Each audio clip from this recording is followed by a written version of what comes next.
Hello, everyone, and welcome to the first ever episode of the Games and Gather podcast. Woo! I'm Isaiah, game master and host of this little troupe, and with me are my victims' friends. Hi, I'm Zach, and I've been playing D&D for about 11 years. I'm Thomas, I've been playing D&D for about 10 years. I'm Garrett. I've been a player and a dungeon master for about 10 years. And I'm Travis. I've been playing a long time. Perfect. Well, welcome to the podcast. Our goal here is simple, to bring authentic vibe of a home game, no scripts besides this one, no celebrity voices, just five friends navigating the highs and lows of the table. Our goal is simple, to bring an authentic vibe of a home game to you. No scripts, no celebrity voices, just five friends gathering around the table for fun times and adventure. We're here for the heart-wrenching stories, the heart-wrenching choices, epic role-play moments, and triumph or ruin at the hands of the die. Through every campaign, we laugh, we scheme, and we try and keep each other alive. Tonight, we'll be kicking off the podcast with entering into the mists of Ravenloft. We are playing Curse of Strahd, a campaign where every shadow hides a monster, behind every friendly visage, a possible enemy. So, grab your torches, hold your souls close, stay sane, stay alive. In a land long forgotten, abandon all hope, ye who enter the mists. Welcome to the table. Let's begin.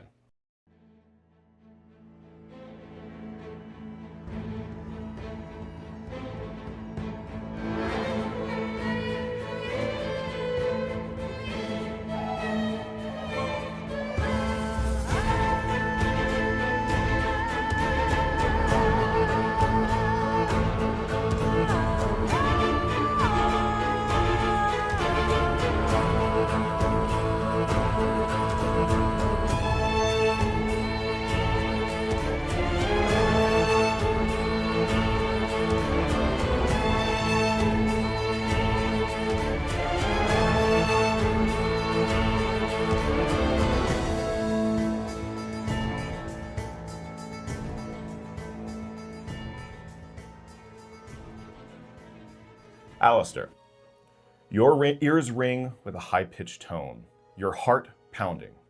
The consuming darkness abates, and you stand now in an empty chamber. That which was not meant to be known has been revealed, and the punishment has been severe. Your vision returns from the tunnel. Your senses refocus, and your feet carry you where your mind tells it to, instinctively running away from that dark stairway. A forlorn hope. But you find the way is gone. The stairwell is now a wall. The nonchalance of the wall and room only makes the tragedy more heart-wrenching.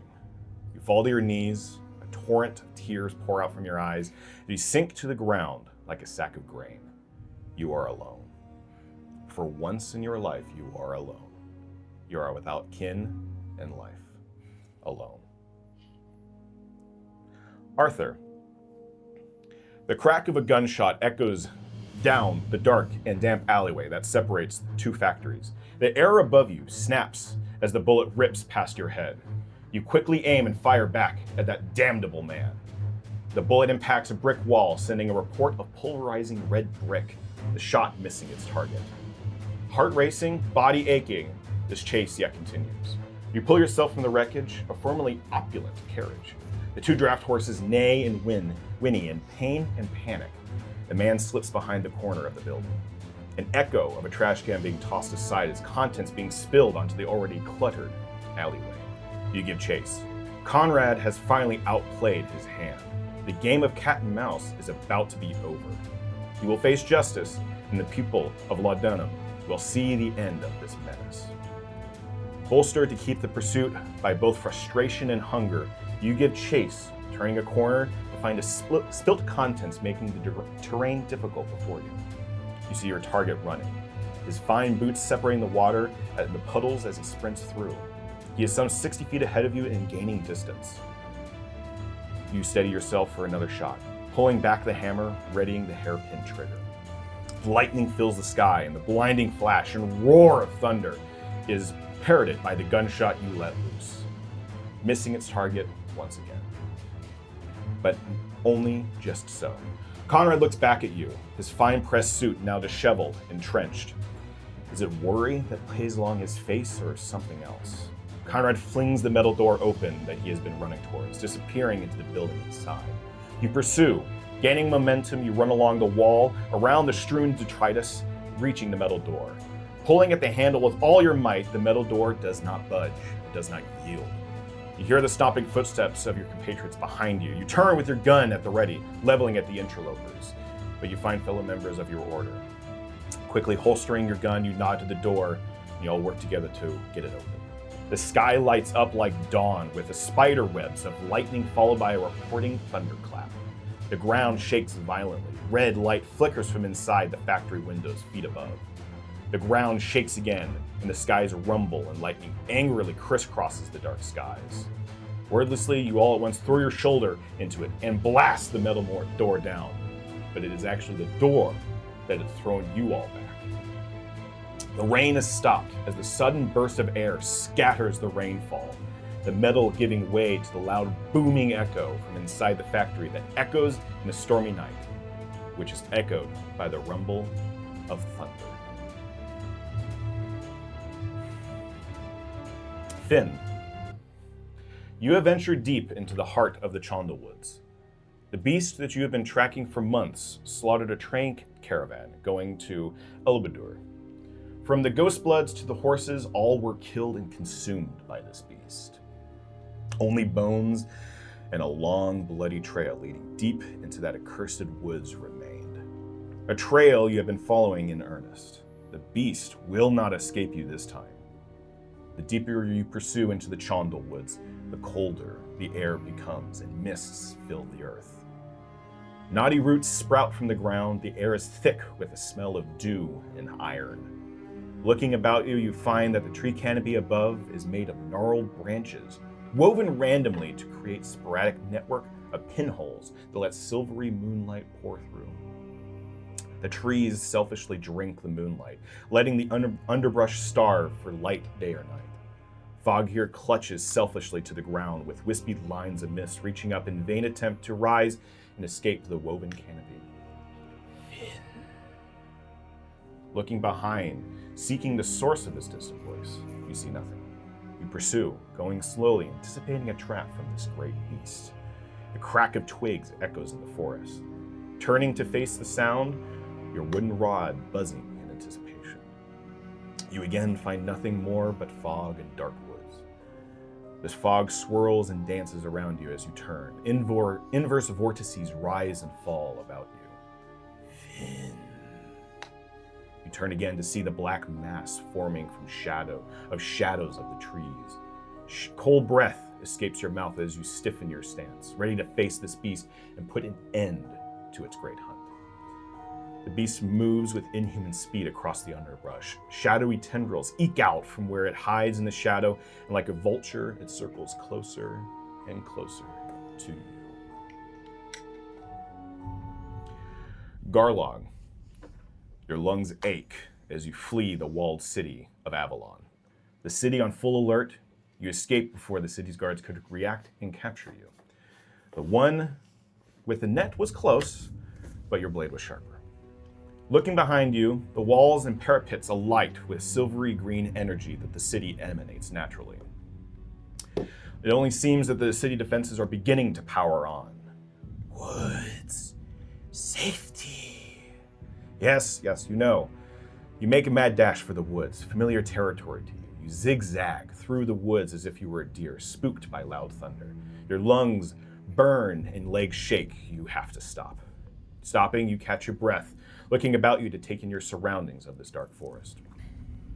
And looking for a change, you find yourself in the heart of a forest. A low-hanging fog hugs the dark, soiled ground. Looking up, you see the evening sky obscured by clouds. Good. Low light will keep the night, will help.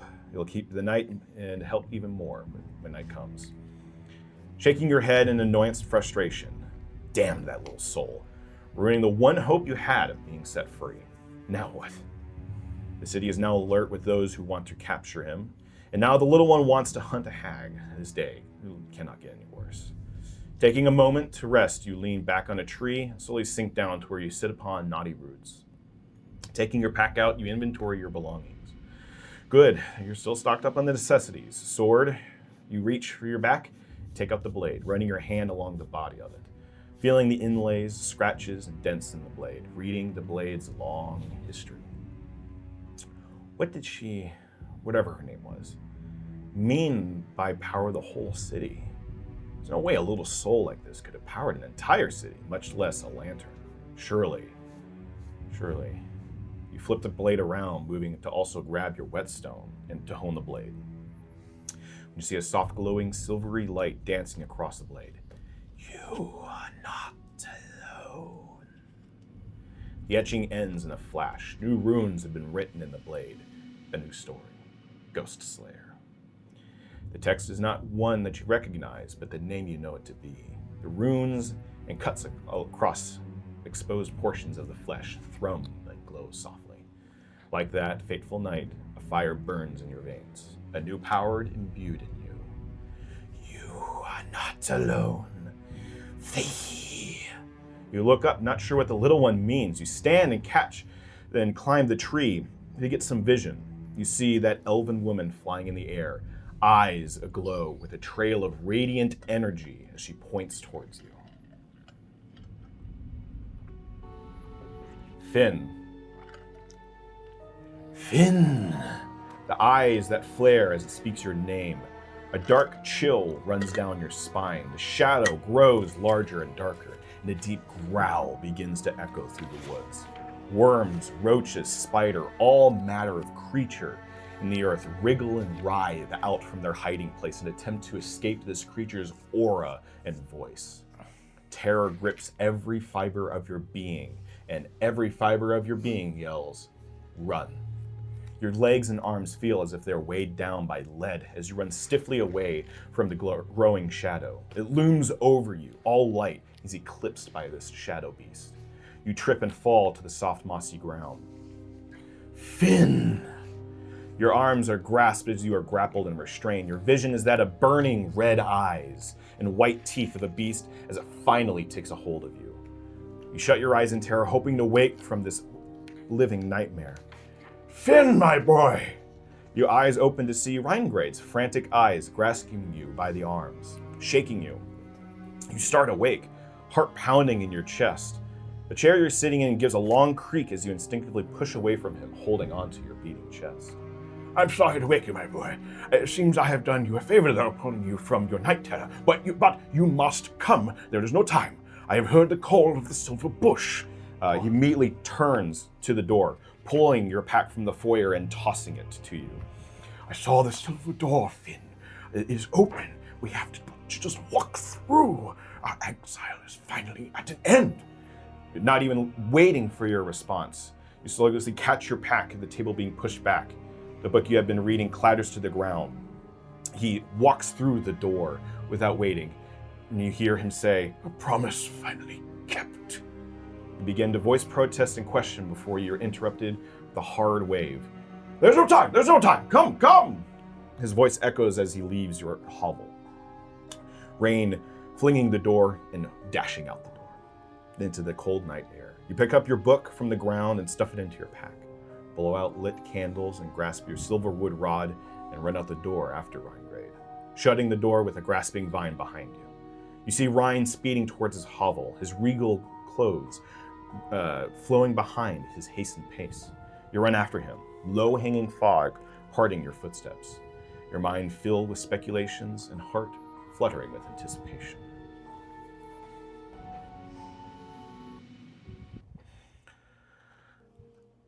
Alistar, you are alone.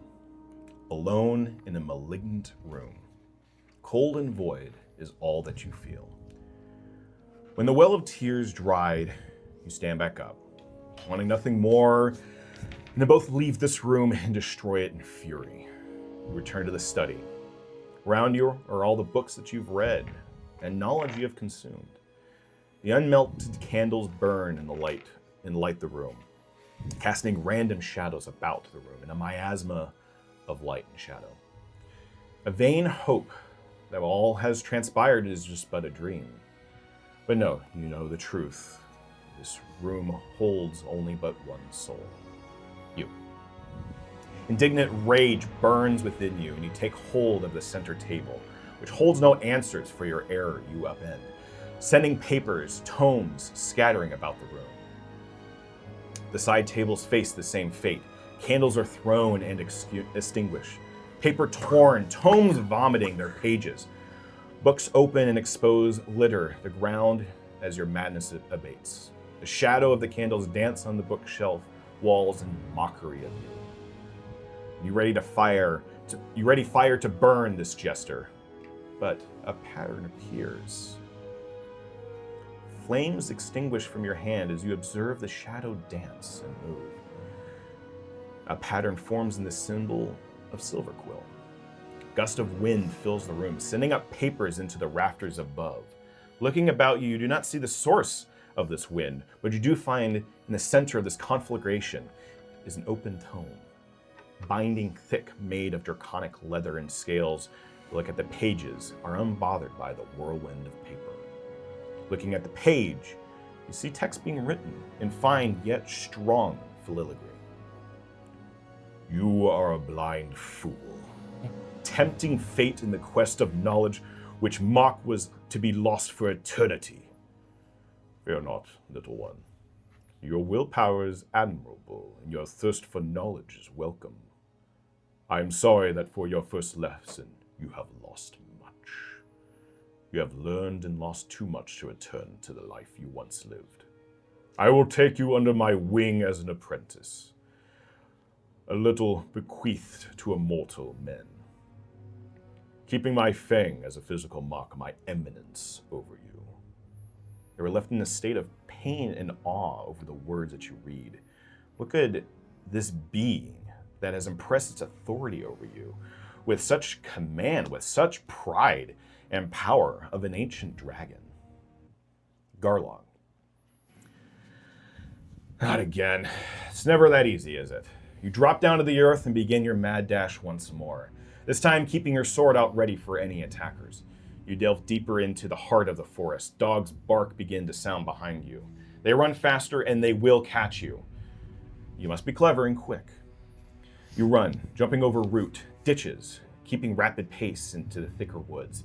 The guards in armor will have a more difficult time at catching you. Just hope they didn't bring along any rangers. The fog is growing deeper as you delve into the thick woods. Good, that will help lose the dogs and the men from your trail, except for that woman. You brought it to a sudden and screeching halt as a wall of fire erupts from the ground, burning and singeing the tree branches and leaves, scorching the tree trunks. You turn to see the woman in the air, hand extended, clearly the source of this wall of fire. You cannot escape, soul bearer! Like hell I can't, you think in defiance, turning and running perpendicular. Dogs bark. They will be upon you soon. You must prepare. You see a thicker tree with sets trees whose canopy is thick and interwoven. Turning about the trunk, you grab a large branch above your head and climb up. Within a minute, the hunting dog pack arrives. They stop, as does your scent. They look around, sniffing the air, trying to find the source of where it has gone. Now is your time to strike.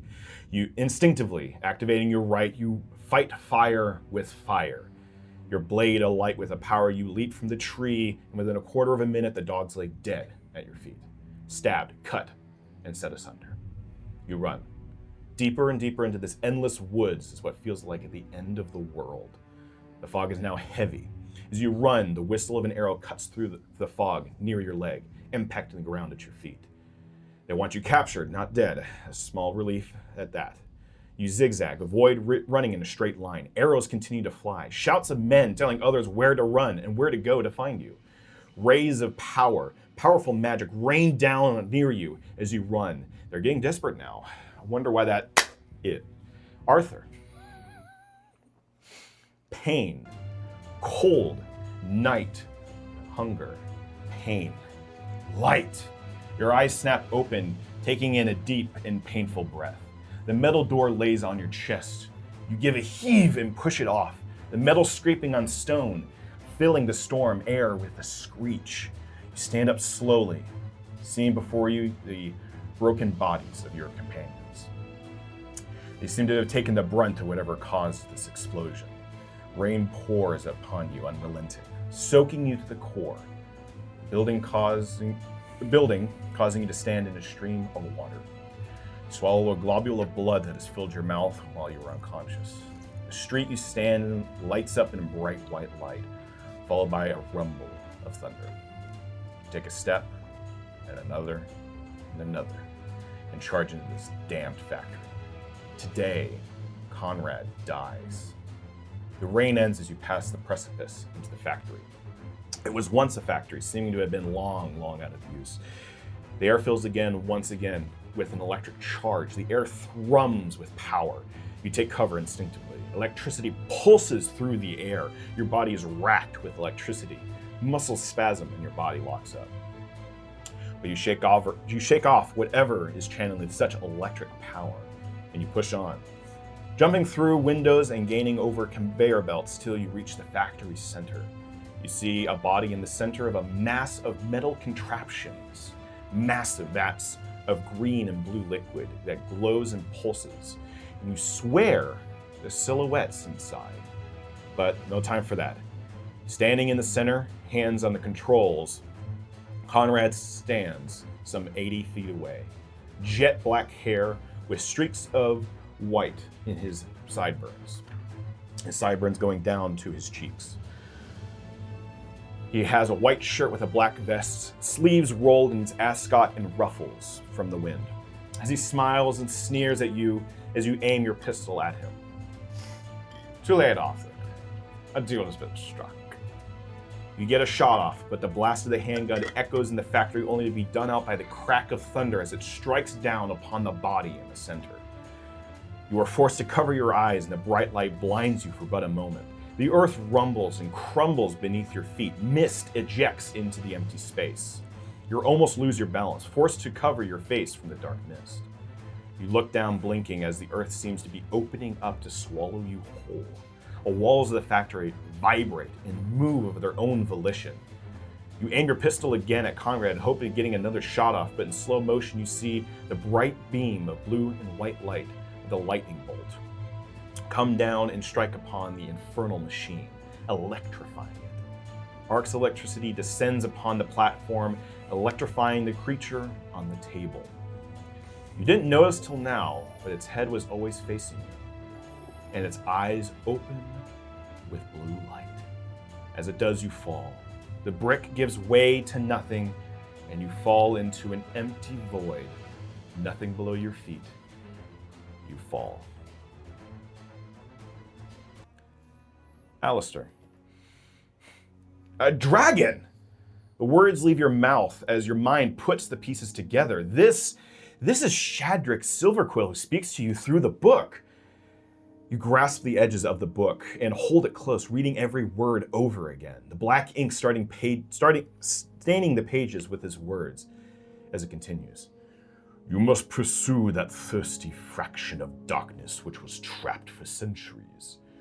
It has returned home, a plain made of fog and darkness, a place where precious few souls ever escape.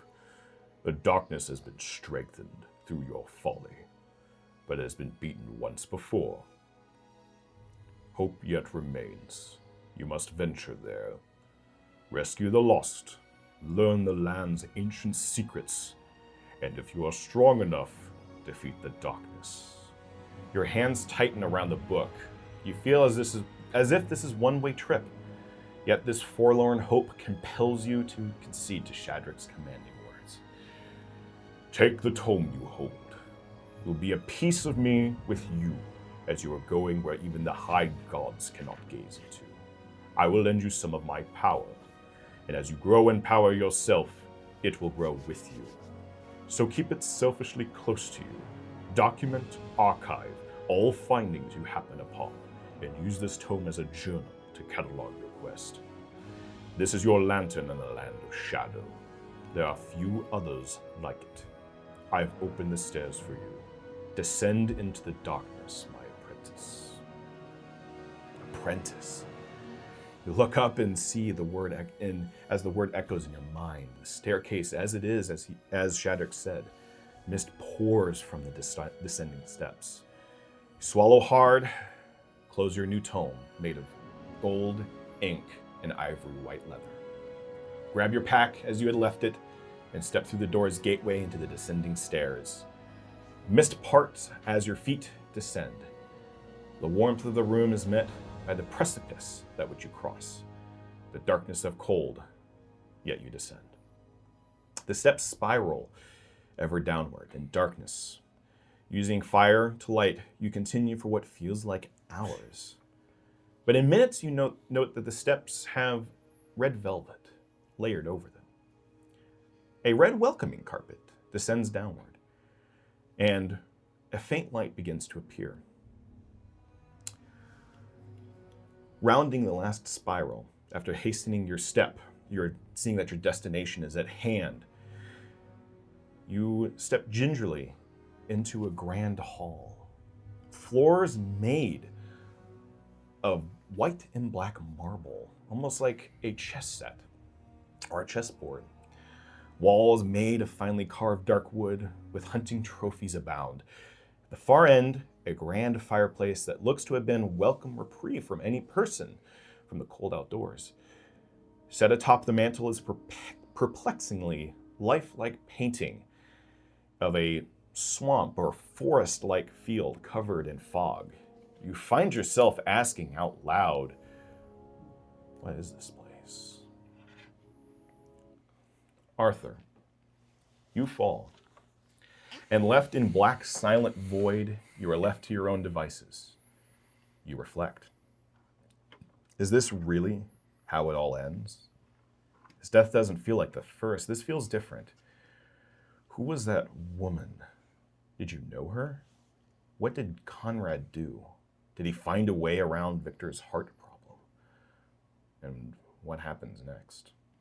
Almost as an answer, your back hits and scrapes against brick, slowing your fall and bruising your shoulder. Your momentum slows down as another wall presses against your chest and then your shoulders. Black dust is blasted into your face as your rapid descent slows. You peek an eye and see the end of your journey, a pile of ashes and charcoal. You are rapidly approaching the hearth of a grand fireplace with burnt-out logs and piles of ash. You try and get a traction, and your feet and hands to slow yourself down. Your descent slows, but the hearth rapidly approaches. You steel yourself and quickly plan an escape. With some momentum, you slide out and skid across the black and white marble floors. Scraping to the end, you find yourself at the foot of a grand fireplace and at the center of an even grander hallway. One that wouldn't be amiss in most homes of royals and nobles that you have had the fortune, or in some cases, misfortune, of interacting with, being within. You dust yourself off, hobbled to stand. Looking around this strange place, you see a strange little man, a dwarf? Describe your character and what Alistar sees as you recover from your fall. So you'll see a little creature with long ears, tiny little circle glasses on a large nose. His outfit's perplexing to you. It's a white shirt with like a red ascot, and then this red, almost kilt-looking skirt. But surrounding him is a rather large, dark black and ivory white jacket that seems quite big for this little man. The most perplexing thing I imagine you would see about him is that he currently has a flame coming out of his hand with no device that you can see coming from it, and he's holding a rather large white ivory book in his offhand. And his skin is blue. Actually, no. It's not blue. It is not blue. He has a dark, not like dark, but like almost a tanned complexion. Okay. With sharp features and long hair and a ponytail. Arthur, will you describe to Alistar what he sees? Sure. You see I suppose for you, what would be an average-sized human come sliding down the fireplace through the fireplace. He's got a high quality but very clearly thoroughly used like large overcoat adorned with gold and silver inlay depicting a sun or a star. He's got fine clothes, fine boots, nice gloves, and as he steadies himself and brushes off the dust and the soot. Is he prone? He would be standing up at this point, Okay, never mind. like dusting himself off from the coal and He ash.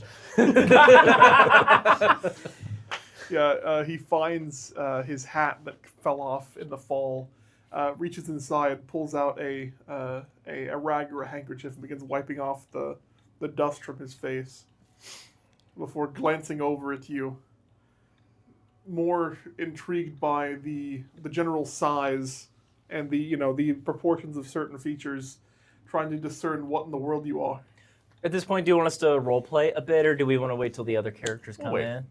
So as you two look at each other, both curious of who each other are, and more importantly, where you even are. Finn, as you enter into Rheingrade's home, where he is on his knees at the heart of his home grove, he faces the familiar potted bush that you have been traveling through and through. As he has something in his hands, cupping them tenderly, he has already begun the transportation via plants ritual. You rush over to his side and aid in the ritual, as you've done before many times. But what you see in his hands are silver leaf petals. And his words of conjuration are different from what you are used to. You try and follow along, cupping your hands in his and try and follow. The petals begin to glow, and the room thrums with a new powerful energy. A whirlwind suddenly crashes into the grove. Powerful air is drawn inward to the grove, pulling all fog from the outside. And the earth below you begins to flash day, night, grass growing, decaying, being covered in snow. A forest fire burns and is burnt out. Days, season, disasters, life, death randomly swirls about you two in a conflagration of time, past, and future. The folds of the universe tear open, letting the astral sea leak into your little grove. It's working. Whatever Rhine is doing, it's working. Both of your bodies, in an instant, are jettisoned across the astral sea. Dark and light surrounds you. The ley lines of space, interconnecting stars, moons, and planets, are alight. There, my boy. She's there. Can't you see your door? You see Rhine pointing ahead. The first time you look towards your destination, you do see a silver door. The door is open, but the light from inside is shadow. You begin to look inward as Rhine had taught. This force you were used to from previous journeys, but this feels alien somehow, and a growing sense of dread begins to fill your soul. Your grip begins to loosen on Rain. Rain looks to you, and grasping at your hands to regain his own grip upon you. No, no! You hear a howling roar from a beast that you have never heard from before. You two are suddenly separated by an unstoppable force. A roar of the wind and vortex fills your ears. Your vision surrounded by fog and mist, and the voice of Rain faint in the distance. Finn, no! Your back slams into solid ground before it gives way. A sound of wood cracking and splintering. You impact the ground again and skid across the floor, air knocked out from your lungs as you are foisted by an unknown force, sprawling in a cold marble floor. From your swooning vision, you see the source of this first impact. Large double wooden doors leading to an entranceway with fog filling the room, which recedes and dissipates within seconds. Go ahead and describe your character to Alistar and Arthur as you recover from your fall. All right. You see this about 4 foot tall, looks to be like a grayish human, but, more of like a halfling, one would say. Half the height, you might say. Yeah, half the height, you would say. I come skittering on the floor. I've got blonde hair, like palish blue eyes, and a kind of a half coat going on with a interesting looking shield and grasping a white tree branch. And I'm in a daze right now, kind of just checking myself on the ground, wheezing a bit. And yeah, that's what you're going to see. All right. I must be in Gaul. Garlock. Your chest and heart is racked with pain. The pain of a blade or arrow piercing deep into your flesh. You feel a warm embrace from a betrayed love. The call of the wild and thrill of hunt. Meeting your maw, drinking warm blood of slain prey. This overwhelming flood of emotion, pain, sorrow, rage, and death washes over you. Your body is paralyzed, caught in a web made of wild and alien emotions. You try and force yourself to keep moving, reaching out with a hand as if to tear yourself free from this web. You hear canvas tear, and you fall forward. Head over heels, you fall and meet cold, hard ground. Pain. The unyielding ground greets you with its cold embrace. Daring to open your eyes, you see the ground is made of black and white marble. Looking around you, you see 3 strange humanoids, staring at you, perplexed by your arrival, as you are perplexed as to how you got in this strange, luxurious room. From everybody else's perspective, you only saw a humanoid suddenly run through the painting that now lays torn at the fireplace mantle, the cloth hanging over and draped over said mantle. Go ahead and describe yourself, Garlog, Sure. as you pick yourself up off the ground. So Gorlog is a orc. He has grayish skin rather than our typical green. He has kind of semi-pointed ears, probably not as prominent as your character Alistar, but he wears bronze armor, and underneath that you see a like leather vest poking out. And he has like bronze knee pads on with leather pants. He wears a bear skin cloak. It's bearskin. It is Okay. bearskin, yep. Very shaggy bearskin cloak. On his right arm, he wears a bronze bracer with leather accent as well. But on his left arm, you see that there's dark gray marks where he has scars going across his forearm. Are the scars many times. Are the scars in a pattern? They are. They are in a pattern that almost looks like a rune. Yeah. Okay. Cool. And on his back, he holds a greatsword, and on the blade of the greatsword is a separate set of runes as well. Okay. And he wears like leather boots, and yeah, that's Gorlog. So, you are all now together as a party of sorts in this strange hallway. Both of you kind of looking at each other in a Mexican standoff sort of way. Curiosity abuzz, confusion aplenty. You also hear faintly from above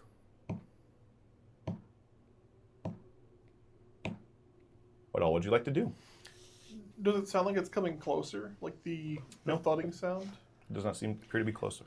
I'm still on the ground, so it's coming from above. It is coming from above. I'm just. Oh, Gonna, you're still on the ground? Yeah, I'm still on the ground. I'll extinguish the flame in my hand, the light in my hand, and I will go over to you and give you a helping hand. It's like, my word, what a tumble you took. Oh, thank you. Oh, God.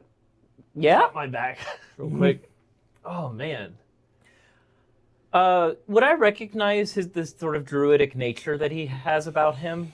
Make me a history or an arcana check. The first roll of the game. Yeah. History or arcana? History or arcana, your choice. What is that? Oh, I got the owl. Is that the 20? I don't know. It's your die. Yeah, that's the 20. I got Wow. a nat 20. That's a great start. Great start. So that would be a 29. 20. Wow. Holy Okay. For our viewers, we're starting at level 4, by the way. No, that's still insane. So, 30, yeah?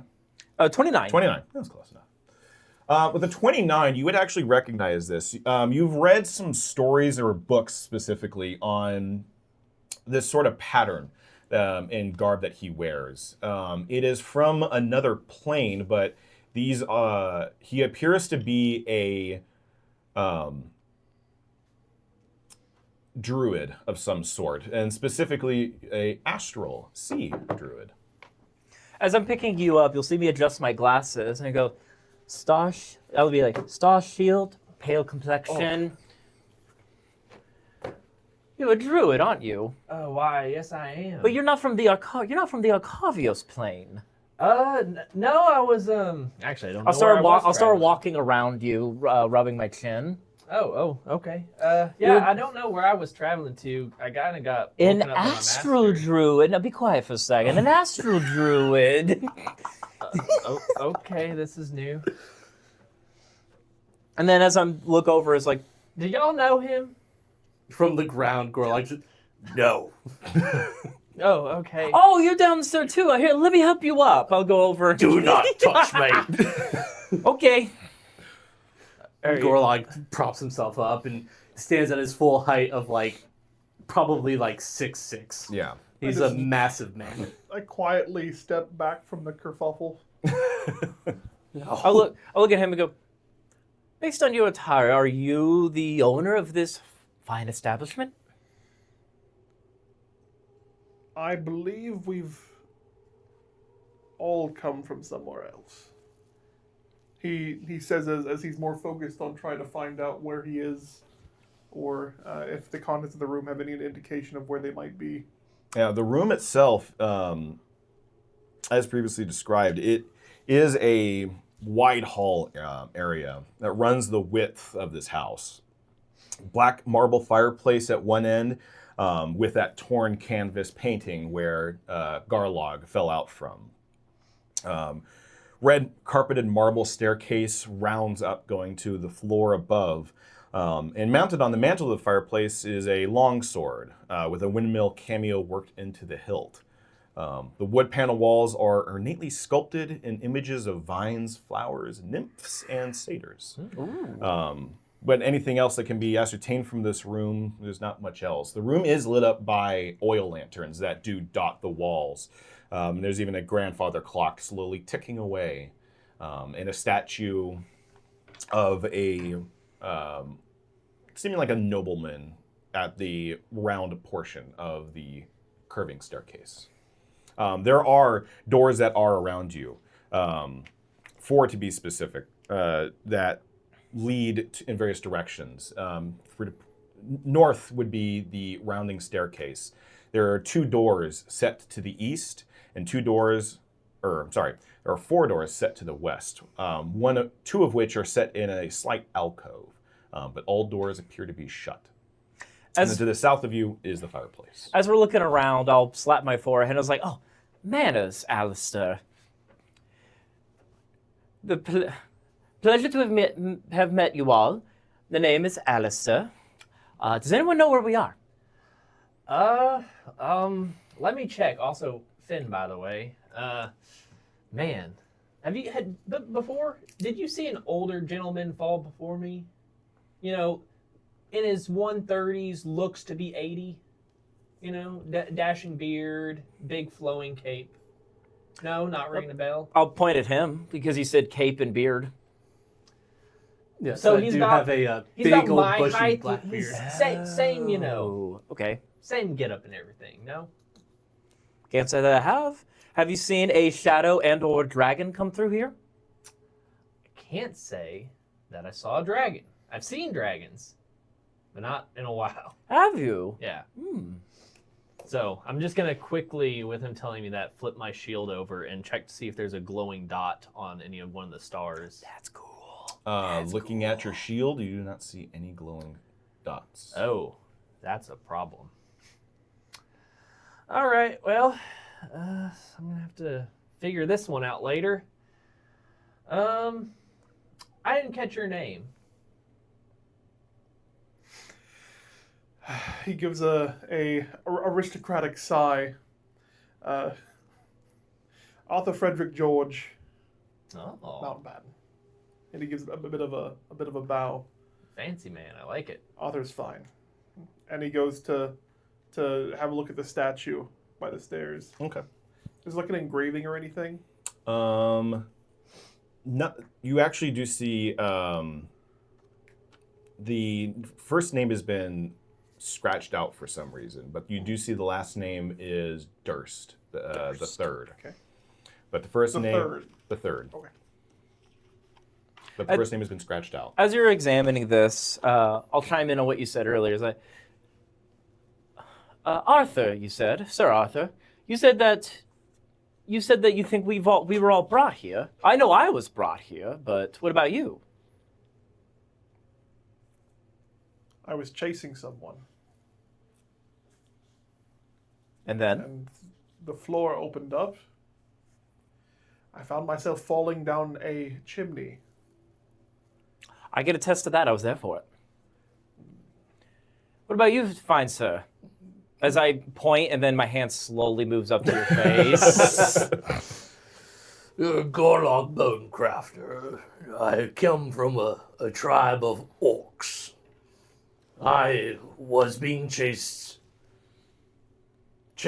not chasing someone. Oh, were you chasing him? I've never seen this creature before in my life. No, I. And I will say, you probably have no idea what this Yeah. creature is. It's surprising that a man made of green flesh, Gray. great flesh, Oh, gray flesh. Okay, is good to know. even speaking. You see this sort of thing in carnivals and such, not in freak shows, not just a normal person. Do I recognize the marks on his arm as like a form of arcana? Depends. I was wondering that as well. Would I recognize any of the runes that he uses? I'm going to say no. Okay. Okay. You have no idea. Based on your build and what you have said, you're an orc. Not many of those from the plane that I'm from, I. or the ones that are there, are not as robust as you are. I didn't know it used to be this way. Oh, yeah? Training. Ah, I understand. Training for what? Fighting. Is that the swords for? Yes. Man of few words. Clearly. Well, if we all ended up here at the same time, why is that? I don't know why y'all ended up here, but I guess I was helping my master go somewhere. I kind of got woken up in the middle of the night. But yeah, if we're not from this plane, I don't know why we got pulled in. Hold on, let me see something. I'm gonna pull up my stick, my fancy stick. If you're from a different plane, and you're from a different plane, and you're from a different plane, and I'm from a different plane, then who's flying the plane? Oh, Snakes on a plane. I would laugh, but I've heard that joke so many times in the circle, it gets old after the fourth or fifth time. Is the thudding still? Mm-hmm. Maybe he's upstairs. Huh. Gorlog starts What is making that his own button? thudding. Punching the wall. Punching the wall where he came through. Okay, yeah. Is that a form of Morse code? No. As you were. I'm gonna hold up my stick and see if it still has a charge of travel via plants. No, it is not. It is expelled. Ah, dang.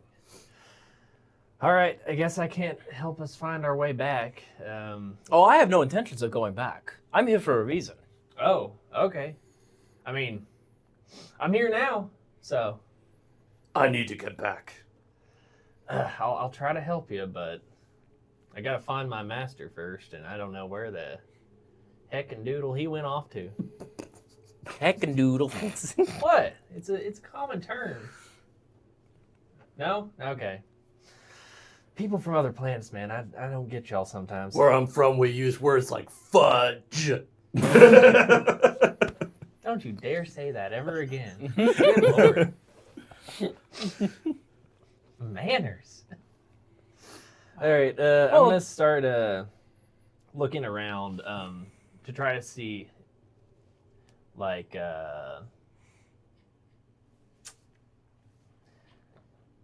well, I guess I don't need to just see to like investigate the sound of the noise, you know. Yeah, we could start following the noise. Yeah. From listening to the noise, it is apparent to everyone, but you hear it, from the floor above. Perhaps the footsteps of the owner of this abode? Yeah, or someone else who got Do I drawn smell here. anything upstairs? You smell nothing but dust. Yeah, I'm gonna start making my way over to the stairs. I was like, all right, well, if we all got drug here, I guess maybe that's the owner, or there's a fifth person who got trapped upstairs. Okay. What did you say you were hunting, Garlog? Or you were being hunted, right? Why were you being hunted? I had pissed off a priest. That'll do it. That'll do it. Yeah, never piss off clergymen. All right. Do you all follow Finn as he goes up the stairs? Sure. I got nothing better. I have no idea where I am. He I seems will like he knows draw what he's my- doing. I'm going his way. All right. I'll My- be casting a little sustained starry wisp to give a little light. Ooh. Okay. I like Yeah. that. Well, it's actually not necessarily needed, but I love it. You all ascend the marble stairs with the red velvet. The red velvet quieting your step. Well, most of your steps. As you reach the landing above on the floor. Sorry, the upper floor. Lit oil lamps are mounted on the walls of this elegant hall that mirrors its construction from the hall down below. Hanging above the mantelpiece is a wood-framed portrait of a large windmill backset to forest and mountains. Ooh. With one mount in the very back, you can all see a grand castle built atop, lording over all of the mountains and hills. Standing suits of armor flank wooden doors on the east and west walls, each suit of armor clutching a spear that has visor helmed, shaped like a wolf's head. The doors are carved with dancing cherubs flying and flittering to and fro. There are, at the landing of the stairs above, there actually is a door immediately to your right. An inornate door, very simple, modest construction. You would recognize this as a man of royalty. This is probably the helper's quarters. But there are two doors to the east and west, further down the hall, closer to the fireplace and that portrait. Do we hear the footsteps or the thumping? I mean. Yes, you do. The doorway to the left is a double door with stained glass that has a harp, a piano, and musical notes abound in it that seems to indicate the purpose of this room. And to the right, there is another set of double glass doors with wooden frames.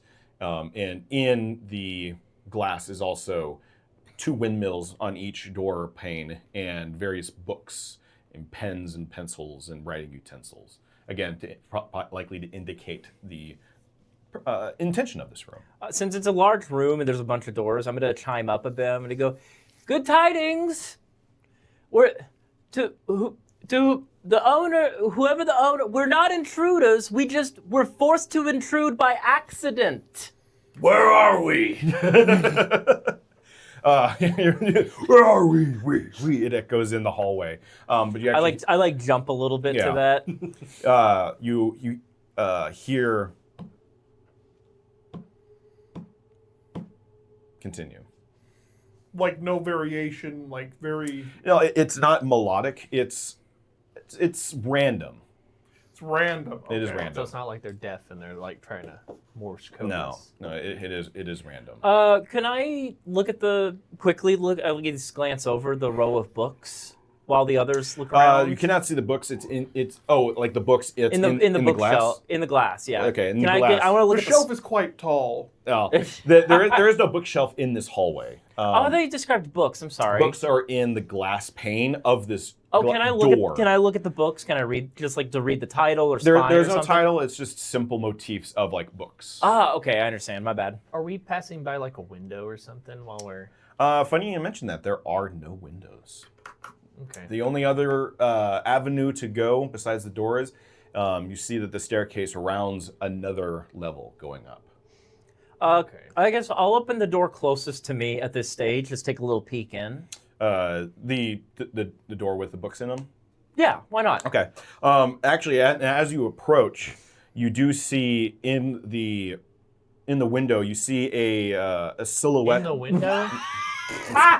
And sorry, in the glass window looking into the room. Yeah. Because they're glass doors. Interior windows. Interior Exterior windows. windows. Interior window in the door. Am I the door. Am I missing a verbiage here? No, you're fine. Okay. I'm following. I'm All right, following. all right. A looking window. Sure. We're being modified memoried. I look through the window. Oh, a room appears. No. Alistar, you as you're looking through the books, you actually see in the inside a silhouette on the ground of a small humanoid with like you see just the back of him, and he is like stabbing down with something, and there's candles lit in a circle. Oh And my- a lot oh of my it is word. obscured from the glass, as it is not. It is more opaque. I'll knock on the door a little bit, Okay. just like a little pop. Yeah. There is no response. But just he continues to Yeah, thump. he continues to it. Just continues to. Well, I've seen enough. Are you behind? Are you behind me? Yeah. Just continues to walk down the hall. Okay. Where are you headed? That could be the owner for all we know. Not my business. I'll peer through the window. Let me get his attention real quick, and I'll Druid craft all of his candles out at once. Oh, okay. Ooh, okay. Okay, yeah. You see all the candles go out, and the silhouette startles and Hello? looks around. You see him stand, or her stand. They look to be about the same height as Alistar, and kind of like look around frantically. But we can't see their face. No, you can't see the faces. The room is suddenly made more dim. No, What do they look like? I'll Druid craft. It's a very couple difficult to candles tell back. from the glass. It's a silhouette. You're facing the back silhouette of him. Oh, okay. Because if it's just dark, I can see them. So yeah, So, like you said, he's about my height. yeah. So, Likewise. my character will like get like a sense of like both dread and hope happen at the same time. Okay. What would he do? I guess the rest of you would just hear me just like wince and go, brother?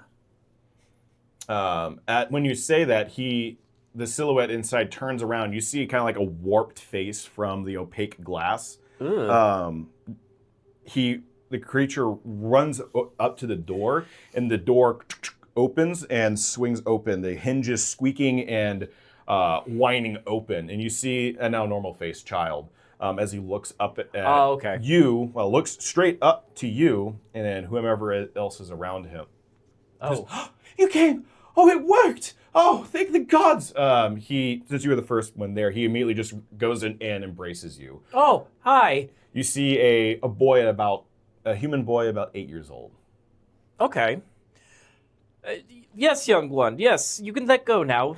You're fine. Oh, thank gods you came! Thank gods! He doesn't let go. Came where? You came! It worked! it worked. Looking behind him, do I see like markings on the ground forming Yes, a pattern? You do. Looking inside and at the floor, you see that a desk and round rug have been pushed off to the side, and in the center, made into the floorboards of this room, is a circle of some kind. And there's candles put in key positions, and a knife. The knife or dagger is left on the ground with multiple splinters from where he had been stabbing into the ground. I'm gonna as he's hugging me, I'm gonna pull him back by the shoulders. Like, now, young child, I have a very delicate question for you. Yeah, Did you use magic yeah, in that circle back there? yeah. I did. At least I think I did. I just did what Mom and Dad do. And what would that be? Well, they sometimes will summon help. Summon help. Yes, sometimes people just like appear in the circle and they help them out. I look in sometimes when I'm not supposed to and see what they do, but I kind of needed to. I'm going to need you to unhelp me. Oh, I don't know the unhelp ritual. I'm sorry, sir. You're gonna rub your nose. Yes. I only know that the help, is that what that is? A help summon or something? Well, Now, I'm gonna bend down while he's still hugging. It's like, son, first on, good job. I'm Oh, this young and already adept at summoning magic. Great. thank 10 out of you. 10. But don't mess with summoning magic. It is way out of your league, man. I'm sorry. I'm sorry. I didn't mean to drag you all into something. I really need help. with this new information, how would Garlog be reacting? So Gorlog is several steps down the hall at this point. He hears what's going on and just kind of mumbles to himself. Philip, what do you make of this? Kin. Great. Now let's- Dum. All right, what's going on? So first things first. You're big. You'll be great against the monster. I'm sorry, what? The monster that's in the basement. It's where Mom and Dad went, and that's where also I think Rose went too. Rose? Yeah, my baby sister. Oh. Oh. My dad and Are Mom they- went down there, I think, to get rid of the monster. But I don't know where Rose went to. I guess they went with her. Well, how long have they been missing? Go ahead. No, he's fine. How long have they been missing? Uh, Or down there, I should say. I don't know. A long time. Is it days, I don't- hours, minutes? I don't know. Is he being truthful? Make an insight check. I'd like to know that as well. Yeah, I'm gonna be peering at the circle too, just like actually looking at it, because I only half believe this Okay, kid make actually. me an Arcana check. 15. I only half 15. believe 15 him. as well. 15? That's 15. 15 bros. Yay. All right. Ooh, Yeah, you can do better. There you go. That's not very good. Power friendship. The boy appears to be telling the truth. He genuinely believes that there is a monster down in the basement. You all haven't heard anything yet, but he doesn't appear to be withholding any information or knowledge. I got a 5 looking at the circle. At 5 at the circle, I mean, it looks like a pretty good summoning circle. Your magic That's a is a circle, little right? different in terms of how you transport and The teleport. camera just cuts into triangle. You can't glean much more information beyond that. It's like, all right, maybe he did actually Well- kind of interfere with the traveling. Yeah. Interesting. So I'm going to be like, so there may be a monster down there, but for sure your parents are down there. Yes, they went down there. I think they went down there to kill the monster. Well, if he learned of this magic from his parents, perhaps his parents could help some of us back. Or they are extremely dangerous. Or that It too. could be both. It could be both. People can be persuaded to do what you want. I'm gonna take Anyway. I'm gonna take Son, a your half step away from Arthur. I'm Thorn, by the way. Thornabolt Durst, but you can just call me Thorn. Manners, Alistar, manners. I am Alistar Flickerwick. Alistar, thank you. He actually shakes your hand. Oh, His hand's a little cold, but he vigorously shakes your hand. Young man, it's imperative that you tell us where we are. Well, you're at my home. Where is You're in your my home? house. What? Where is your home? Oh, the village Barkov. I'm sorry, where is Where that? is Barkov? The Barovian Valley. What planet is Barovia on? Planet?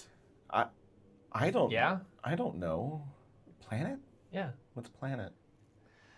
Oh no. We're at that point of civilization. So it's a fascinating thing. Different planes of existence have different words for how they describe their world as they know it. Some go by planes of existence. Some refer to them as planets. Others may not know of many worlds. How many planes of existence do you know of, Sir Arthur? Evidently 2.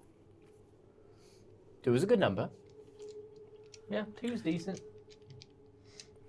2. Well, sorry, forgive me. I I'm don't- getting off track Turn here. back to the child. I don't know. Which way is the basement? I don't know.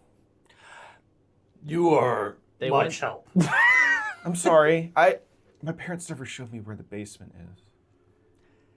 We can check downstairs. Let's go downstairs. Let's check downstairs. And he- How about you stay If you put? don't know where the basement is, how do you know they're in the basement?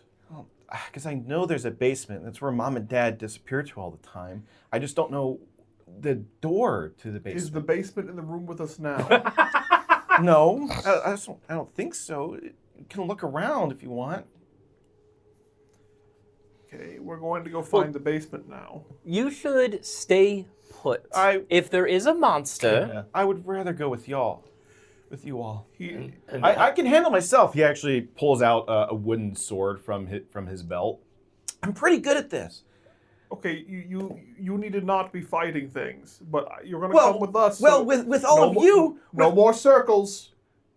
No more circles. Okay, I won't do more. But that's part of the sword. Is circle to disarm, and then stab. Son, I'll let you watch what we do, but if there's a monster down there, you might be scarred Well, for life depending on what happens. We get. I just don't need, tell I just him need that. backup. The children have to learn at a young age that They death learn is part of life. properly with a proper education at a fine establishment. There is a high chance your parents are dead. What? Gorlog!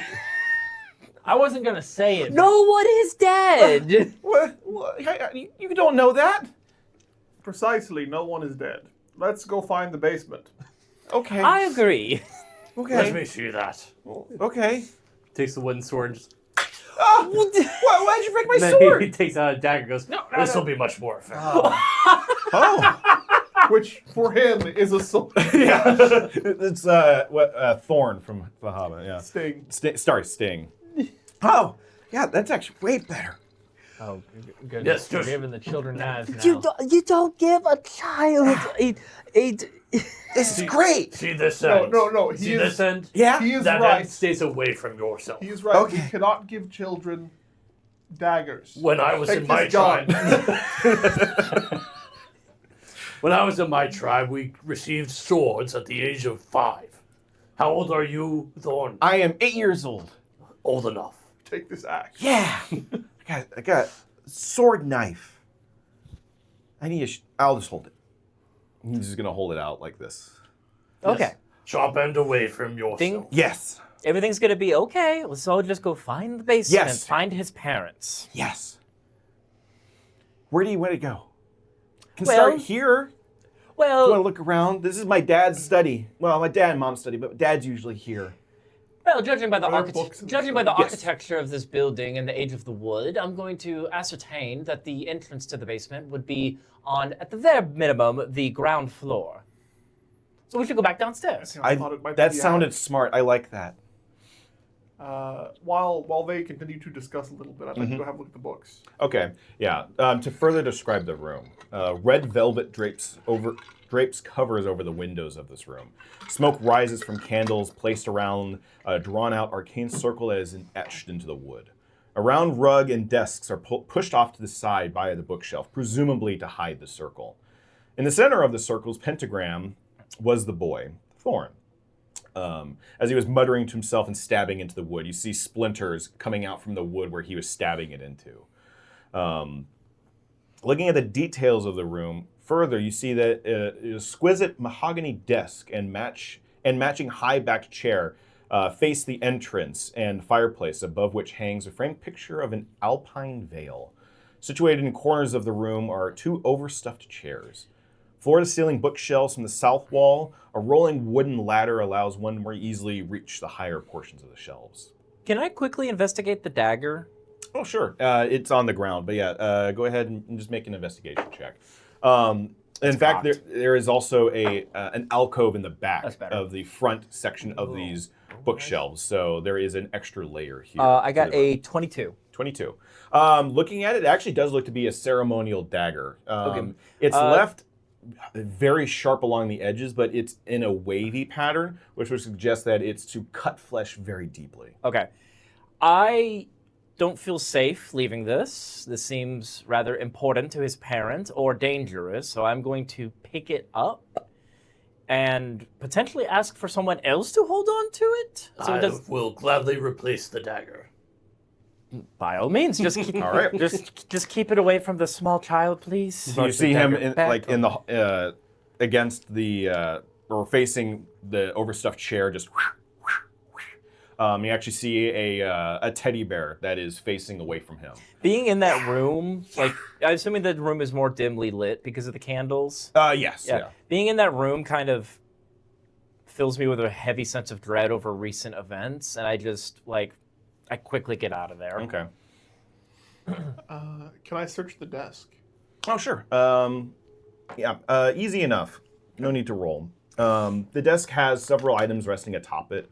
An oil lamp, a jar of ink, quill, pen, and a tinderbox, and a letter kit containing a red wax candle. 4 blank sheets of parchment, a wooden seal bearing the presumably the Durst's family insignia, which is a windmill.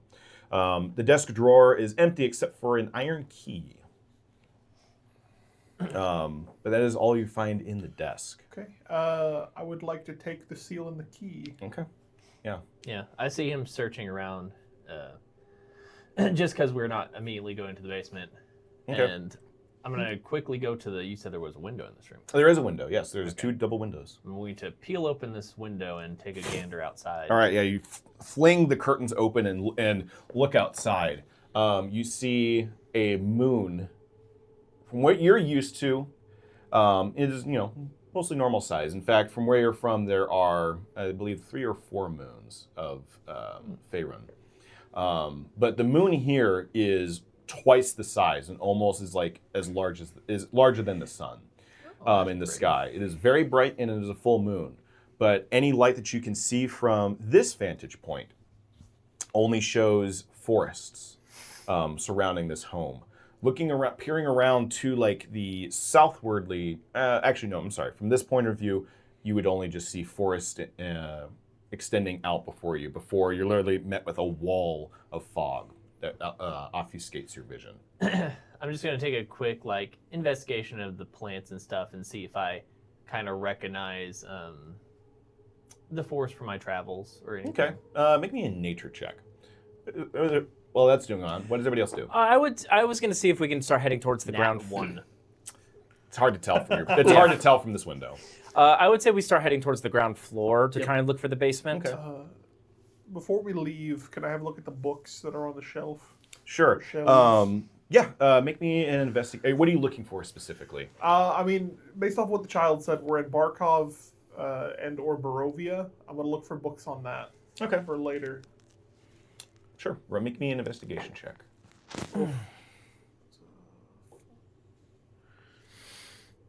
11. Yo, 11. All right. Looking around at the books, you actually do find some books on Barkov and the Barovian Valley that are clearly on the spine. The boy actually comes up to you and is like, "What you looking for?" I would like to learn about the place you brought us to. Oh, yeah, that makes sense. sense. Do you have any recommendations? Well, the books I'm forced to read, he goes around to the other side and he points kind of at a bottom section that has more simplistic books. Yeah. There's some books on basic arithmetic, books that would be good for noble children. and 1 such. Trask, 2 Trask. Yeah, 1 Trask, 2 Trask. Red Trask, Blue Trask. Yeah. All the planes you'll go as well. Oh, I love that one. That is all you find there. He points to this little kids section. I didn't really have any books about the land other than just basic, I guess, geography. But you said that he found 2 already. Yeah, I already found 2. I can help. I'd be happy to help you look through those later, Arthur. I am quite the good study. I will give a dismissive nod and put them into my hat that seems to not have a bottom. Ooh. Whoa, I'm gonna give a. that's a really cool trick. How'd you do that? It's a special hat. Downstairs, shall we? And I just go to leave the room. All right. I'll follow right behind. Yeah, I'll head down to the basement to look for stuff. Okay. You all head downstairs. You take the spiral staircase back down to the bottom floor, where you find the place as you have left it.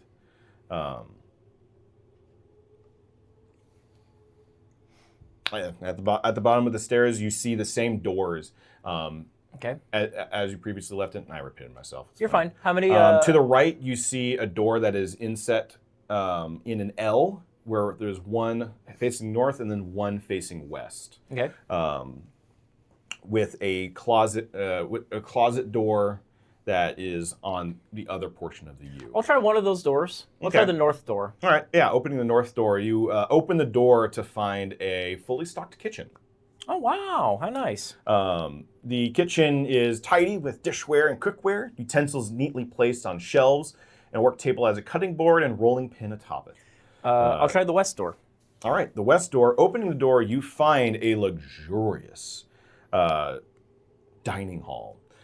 The centerpiece of the wood-paneled dining room is a carved mahogany table surrounded by 8 high-backed chairs with sculpted armrests and cushioned seats. A crystal chandelier hangs above the table, which is covered with resplendent silverware and crystalware, polished to a dazzling shine. Red silk drapes cover the windows, and tapestry depicting hunting dogs and horse-mounted aristocrats chasing after a wolf hangs in an iron rod bolted to the north wall. Ooh, cool. Mounted above the marble fireplace to the south is a mahogany-framed painting of a noble family. The man is painted with a proud smile playing across his face, standing with one hand on the shoulder of a younger boy no older than 8, and in the other hand, a shoulder on the woman who sits with a swaddling baby. But the baby's face is black, where a face would be. It looks like it had been burned out. Ooh. Looking at the mother, she looks sternly forward with just a hint of a smile on her lips. The boy is in fine clothing with a wooden sword sheathed at his belt. He's putting his on a heroic face, almost puffing up his cheeks to make him look bigger than he actually is. And you recognize this boy to be Thornbolt, who is with you. I'm gonna be creeped out by the painting and just shutter and close the door. Okay. Is anybody near me? People would be near you, yeah. What is everybody else doing while he's opening doors? I'm gonna go to Thornbolt and ask him while he's going around opening doors. So, rooms in this house, because you said you don't know where the basement is. Is there any part of the house you weren't allowed to go to? Well, I wasn't supposed to go into Dad's study, for one. And I also wasn't allowed to go into his hunting room. And he points to the door that is directly east. Okay. Was that your dad's study, the study where we were just in? Yeah, upstairs. Have you been in the hunting room? Yeah, I've been in the hunting room. Okay. Yeah, I've been in there. I'm just not supposed to go there. Is there a door in the hunting room?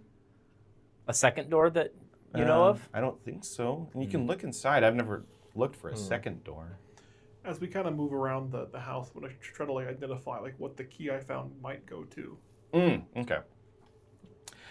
You check a couple doors, but you do not see, or you do not find a keyhole where it fits Gotcha. into. What does everybody else do? All right. Alistar, what have you found so far? No interest in the basement. I kind of lean in close and I go, the parents might be dangerous. I saw some unsettling things in the dining hall. Like, They have a family portrait, but the baby, who I assume to be Rose, as the child mentioned, the face was burned off of the painting. that is unsettling. The sooner we find this basement, the better, I believe. How long ago was it painted? Was there a date? Was there a date, DM? Not that you saw. You were looking at it from the far end of the room. if there was to be a date and I mean, tiny little. in painter, it'd be tiny. It'd be like in a corner or in the on the back of the I painter. can't say. I can't say I was able to ascertain that information. I'm sorry.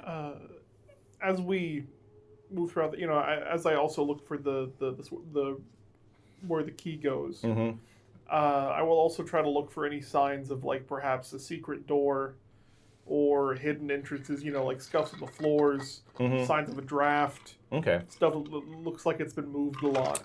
Just in this entry hallway. Yeah, just like as we move around. Sure. Yeah. I'll be kinda, Make like, me an focusing investigation on check. that. Okay. We should try the hunting room next. I Bruh. say to Finn. Was that an at 20? Bruh, Or a 1? Is it time to swap dice? it might be 9. 9. 9. You do not find anything. I have some more. Him and I will try the hunting room next. Okay, yeah. Spurned on by this, he goes over. Yeah, this is my dad's hunting room. Not allowed in, but he's not here. And he just runs over and flings the door open. Okay, not too harsh now. The doors open boom, as they hit the wall behind him and squeak backwards. This oak-paneled room looks like a hunter's den. Mounted above the fireplace to the north of the room is a large stag's head. Positioned around the outskirts of the room are 3 stuffed wolves, which looks to you, Garlog, as you peer in, to be in a hunting formation of sorts, based on their ears and how they hold themselves closer to the ground. 2 cabinets stand against the walls. One is a bookshelf filled to the brim with various pieces of literature. Ooh, I would like to look at that real quick. Okay. Any gaps in the small library are wine glasses and smoking pipes. And the other has a glass door where inside you can see some hunting tools, weapons that are encased, though the door appears to be locked. There are 2 padded chairs draped in animal furs facing the hearth, with an oak table between them supporting a cask of wine. 2 carved wooden goblets, a pipe rack, and a cornucopia spewing out fruit. Chandelier hangs above, lighting their room, with candles which slowly drip upon itself. It appears to be made of deer antlers, hanging above a cloth-covered table surrounded by the 4 chairs. Lastly is the home bar to the south. 5 stools sit around the bar table with liquor stored on shelves behind the bar, with all various levels of filled liquids. There are stein glasses, mugs, and crystalware around the bar as well, waiting for a patron to imbibe. Looking at the bookshelf itself, you see some literature on hunting tales, journals. Boring. And something called The Thrill of the Hunt, how to find your next stag. Boring. It seems to be more of hunting literature, fiction and nonfiction. Makes sense. Can I cast locate object? Sure. What are you locating? Basement. It's not an object. It is not an object. No, I don't have it prepared. Well, it's interesting. As you turn, you see a giant kiosk that says "You are here." You are here. But there are no other, as far as we can see, entrances in this place? No. As you look up from the bookshelf, you just see Gorlog, arms crossed, staring at the wolves. He just lets out a little...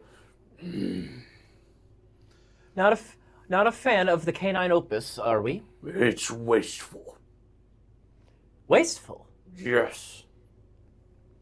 You use the skin and everything? I mean, it's just the skin. Of course. The skin makes clothes. Bones make tools. Organs make bowstrings. Meat is for eating. No, you're not wrong. I'll give that one to you. This is wasteful.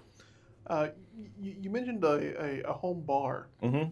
Are there any nice-looking bottles of cognac or scotch or brandy? You don't recognize the brand name, but you definitely recognize the color of the liqueur inside. There is some brandy and cognac. I will go and open a bottle and give it a sniff. Yeah. You give it a sniff. It smells off. Like, as if you've smelt some of this before in the poorer districts when bottles are left open for too long. This smell doesn't smell quite right. It's probably still drinkable, likely, They're but rebottling. it's not what you're used to. It's not of your standard. But is it as though does it just seem old, or does it seem as though it's the bottle has been refilled with like cheaper liquor. No, type of this thing. bottle has a label on it. The label is worn and stained with liquid, so you can't discern what it formerly said. But grabbing just like a whiskey glass, you pour the contents out, and it seems old. Okay. I will take the bottle. All right, you take the bottle. So it's not here. We could try the study again. I've never thought of a entrance to a basement being in a second floor study, though. Or sorry, forgive me, first floor study. Well, before we Yeah. leave, I'm gonna investigate the room because I don't think anybody's actually investigated yet for a door or anything. Okay, yeah, make an investigation check. Come on. Oh, much better. That would be a 18. An 18. Yeah. Looking around the room, you do not find any secret doors, secret entranceways. You even try the classic pulling all the books to see. Flip up the rug. Yeah, flip over the rug, finding more floor, even looking out the windows again. And actually, from this perspective of the windows, you see faint lights glittering down below, as this house is actually set on a slight hill and a pathway leading down. And through the mist, you can just see some lights, presumably of a village, but it's too difficult to discern from this wall of fog. Well, at least there's a town nearby if anything goes bad. That's good All to right. know. Well, I don't see anything in here. I guess we gotta keep searching. Is Thorn human? Yeah, he's human. Um, From what we can tell. from what we can tell. He looks human. Gorlog is going to how dusty is the floor? Does it look like it's been cleaned recently, or does it look like it's been some time? Now taking a moment to actually look at the floor, you do see that the floor is a little dusty. This room has been unused for probably some time. Gorlog is going to try to find some footprints that may lead into a wall or a dead end Okay. or Oh, smart. Nature And- check. survival. Sorry, survival. Yes, Okay. survival. Sorry. He's looking at the Oh. moss. That's a 13. 13? That's not terrible. But no, looking at the ground, you only see the footsteps that everybody else has made at this point, and also the dust being unsettled by the flipping of the rug. Perhaps I was hasty in saying that we should try the ground floor. Let's maybe try the study again, since that was the other room the child was not allowed in. Thorn. Apologies. Sir Thorn was Thank not you. allowed in. Yes. I have an idea. Okay. I'm Should I be scared? No. Okay. It's not going to kill anybody. But I'm going to need everybody to go open all the doors on this floor real quickly. Okay. Interesting. Fascinating. Yeah. I could do so that. Just on this floor, I need everybody to just go. The doors they see, just open them real quick. Okay. Okay. So do that. Is take everybody like- do that? I do as he says. Sure. Sure. All right. And Thorn does it as well. I'm going to stand, or just do a circle of like the main corridor. And I'm going to do Druidcraft of just, what's it called? It's the one where you just open any door that's unlocked in an area. So I'm going to walk around and do that and listen to hear if I hear a door that Oh. opens up that we haven't opened. Very clever. Interesting. The doors that open to the kitchen, the dining hall, the hunting room, or the hunting room, and also the entranceway. Those doors are open. The double doors that lead into the entry hall before reaching the main hall, those doors are closed and locked. But you go around the circle in each room using the cantrip. No doors are open. No doors open. Okay. Well, it was worth a shot.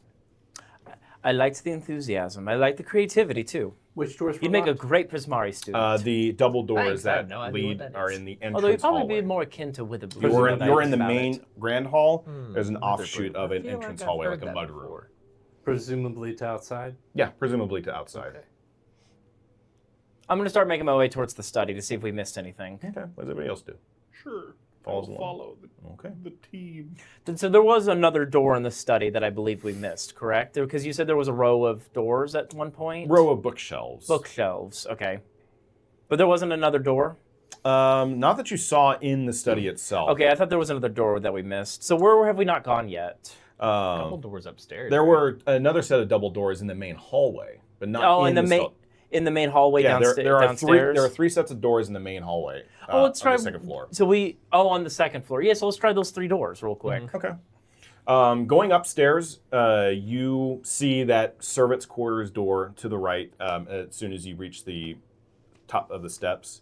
And then the same double doors, one having music motifs in the stained glass and the other having the books to the study. As we pass, go up the landing of the stairs, to go to the next floor, I want to try the servant's door to see if Okay. it opens. Yeah, the door is unlocked and opens. Does it look lived in recently? Does it seem old, kind of like the rest of the house? Opening the door is just dust. Okay. As you open the door, look inside. There are 2 beds inside with 2 foot lockers, a coat rack, and that's all you can really see. But the 2 beds are nicely made, just a layer of dust over them.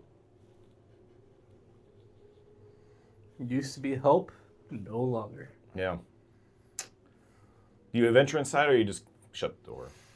I'll take a step inside just to kind of have a more deliberate look around to see if anything seems out of place or interesting or important. Sure.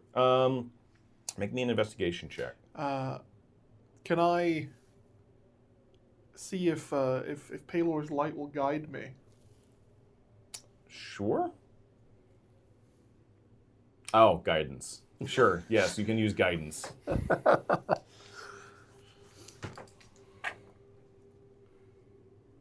Because I'm going to need it. Oh, same number on both. Oh. Oh no. Oh no. That's going to only be 1 of 4. That's going to be a 14. Okay, 14. not bad. That's not bad. This is the best result. Yeah. Looking inside the room, how in depth do you go in looking? Like opening drawers, chests, or just kind of scanning yeah, the room? I'll just kind of like peer into drawers. Okay. If there's any papers, I'll kind of have a little look over the papers. That kind The of foot thing. lockers. Okay.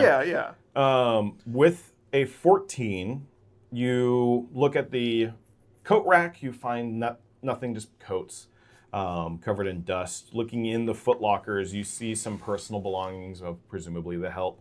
There are various pieces of low coinage, some copper and silver pieces in there, in both of them. There's also a middle nightstand table that has a candelabra. And behind you on the eastern wall, sharing the same wall with the door that you went through, is a dumbwaiter. That presumably leads to the kitchen. Which is below us. Yeah, which is below you at this point. Okay. Is it...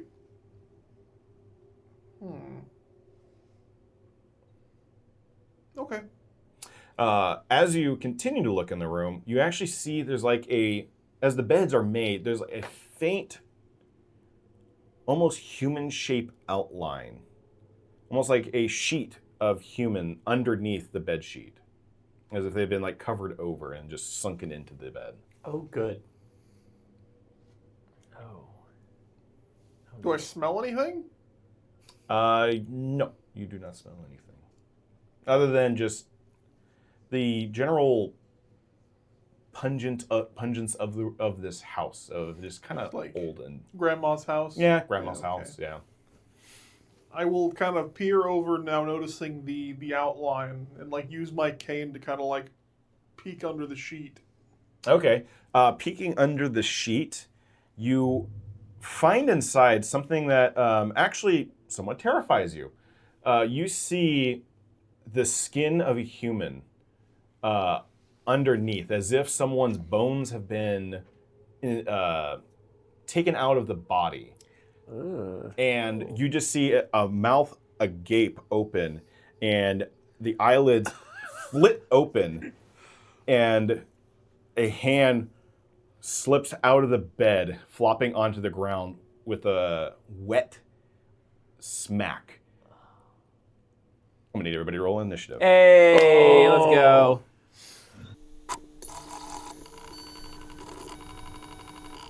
Do you and your partner like candles? Do you normally get boring scents like vanilla or lavender? Well, if you want to spice up your home, look no further than the Games and Gather store.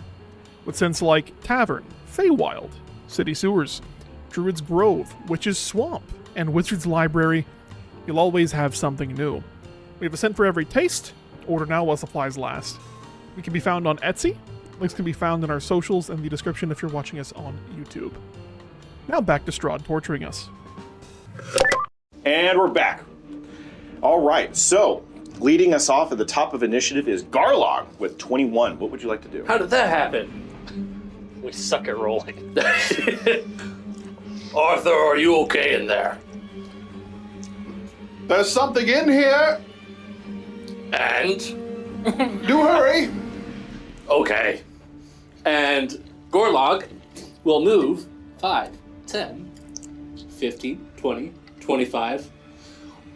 At this point, entering in, you see what he has uncovered is a boneless humanoid.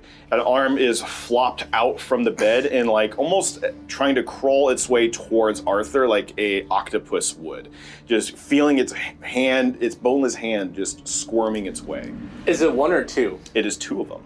No, that he uncovered. It is 1.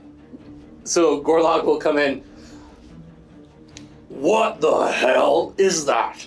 and run up with his great sword Okay. and just bring it down right on this like skin flesh It is called a boneless. that on the nose. Yeah. Just like a pizza. Yes. It's Ivar. Yep, cut it like a pizza, right in half. All right. And, Roll for your attack. Yes. Let's see it. First attack roll. 11. 11 just barely misses. You run up to it and swing your sword down, trying to not hit Arthur and trying to hit it. It glances off the bed as its arm actually just begins to quickly animate and move around from where from where your strike was. Does that conclude your turn? You still have a bonus action. I was hoping to hold on to this one, but when in Rome. And he takes his sword and starts carving this rune in his arm, and then whoosh, and the sword, the blood kind of splatters, but the blood along the edge of the blade starts to glow with this radiant light. All right. And the runes glow in this goldish yellow as his sword produces light, and he uses the Rite of Dawn. Okay. That's his turn. All right, that is his turn. Next up is the boneless. Coming out from the second bed, the sheets are actually flopped open. You just hear meaty, wet flesh move and slide amongst itself. And it's going to go in for an attack against you, Arthur.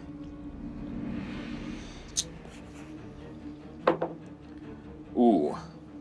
I don't suppose a 7 hits. No, it does not. Yeah, I suspected as much. There we go. Now we're talking. Does a 19 hit? The 19 does hit. All right. For the 19, you take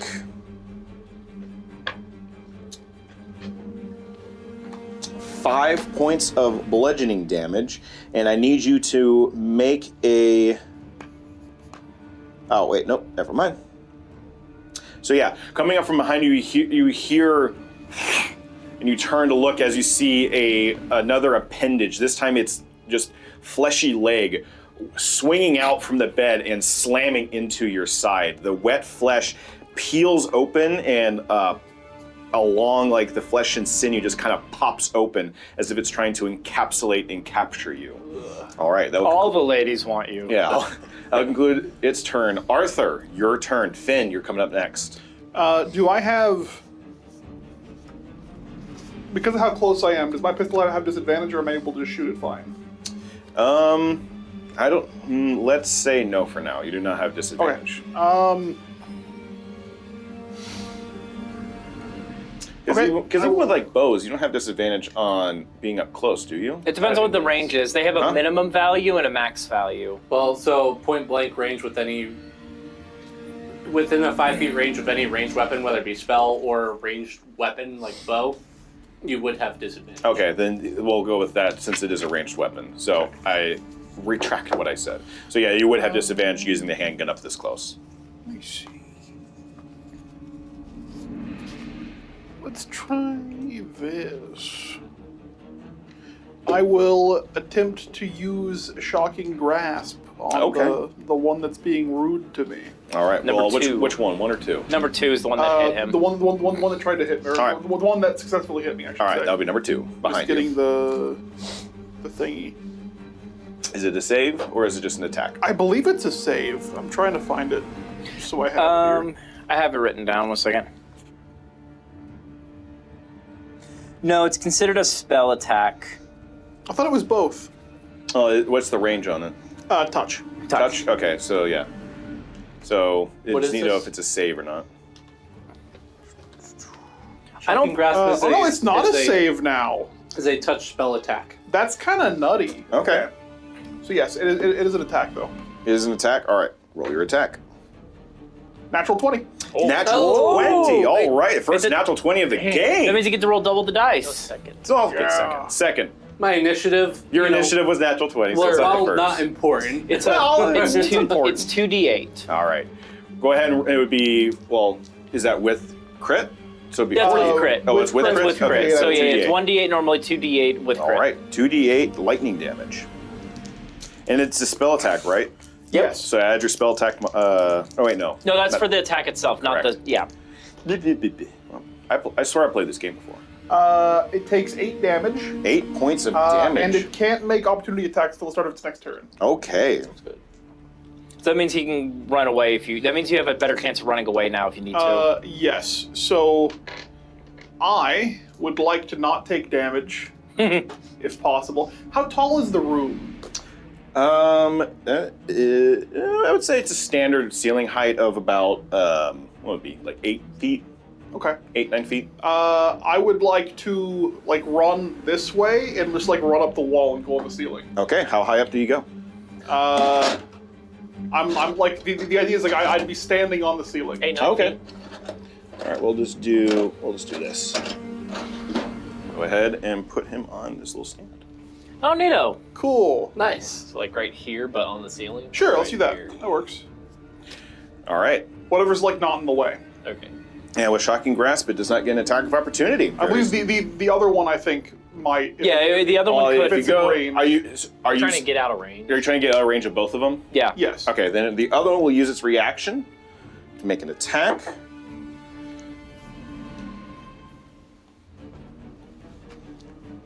For is a 13 hit. 13 does not hit. All right, and it wastes. My its AC action. is 17. Oh, alrighty. More than Okay, mine. Finn, your turn. Garlog, you're You coming up. rolled higher than me?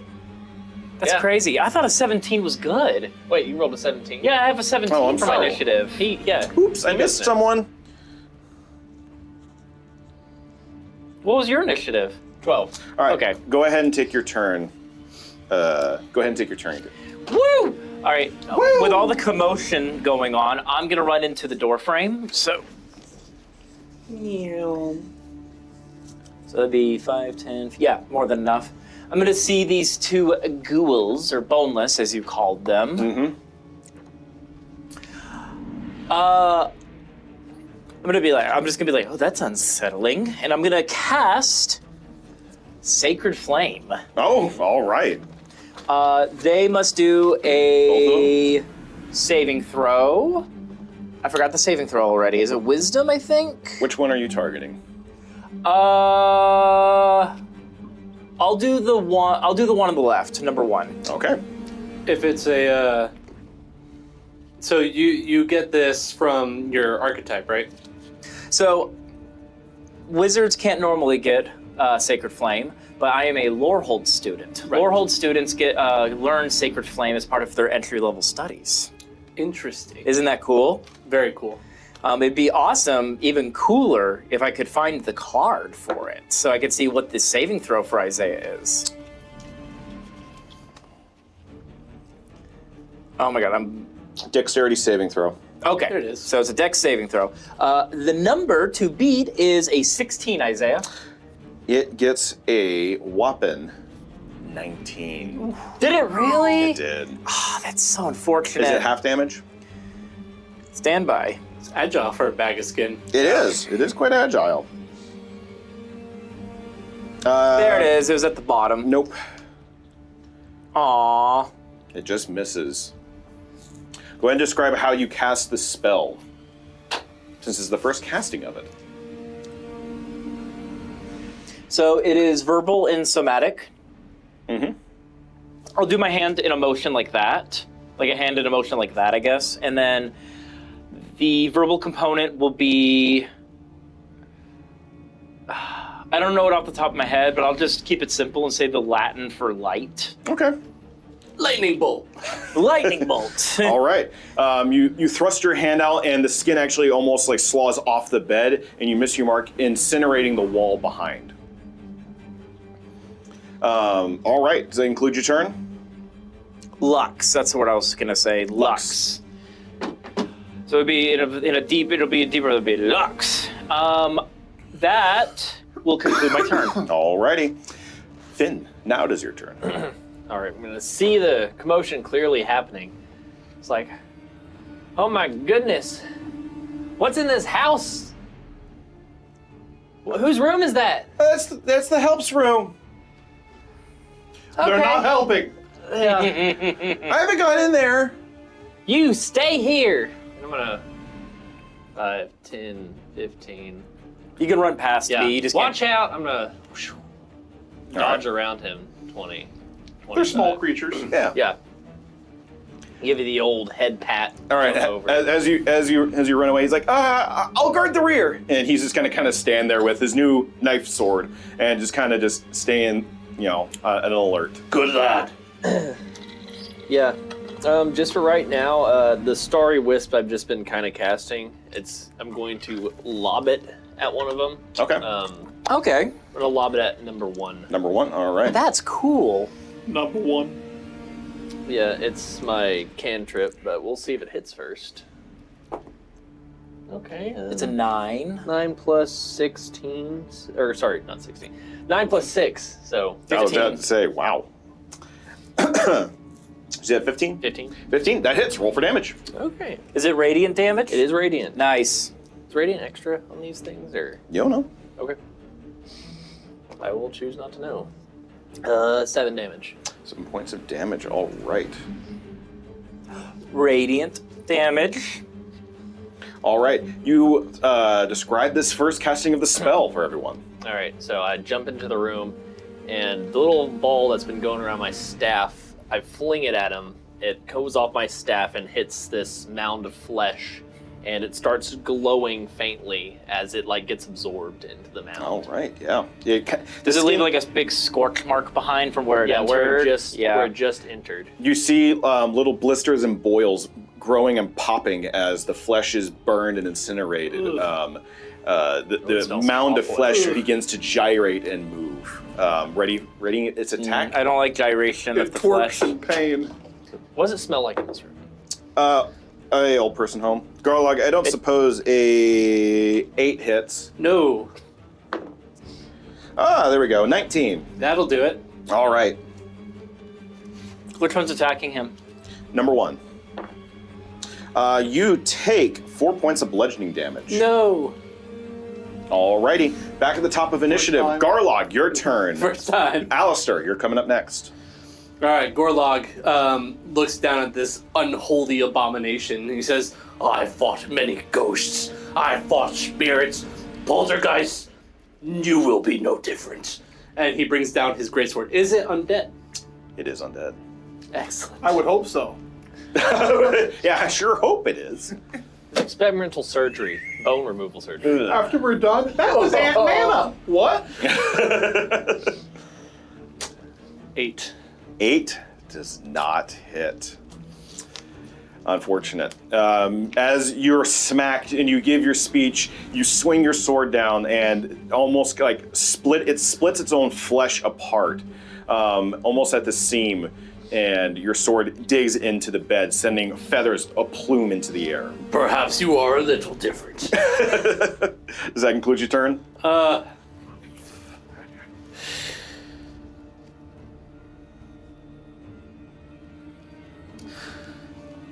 Gorlog will reach down to his pouch. He's got 3 vials on his pouch. He pops one off and he says, Time for an upper hand. and uncorks it and drinks it. Okay. And what this is instead of a fighting style, the Blood Hunter can actually take Mutagenic Warrior, which gives him 2 mutagens from the I forget what the archetype is called now, but it's the Ghost Slayer. The mutant one. Okay. So what this is actually it's a mutagen of potency, which increases my strength by 3. Oh, wow. And okay. my max goes up by 3 as well. Wow. All right. How long does that last? You know, that's an excellent question. I will have an answer for you eventually. Perfect. All right. Does that conclude your turn then? Yes. All right. It is Boneless number 2's turn. It is going to make its attack against you, Garlog.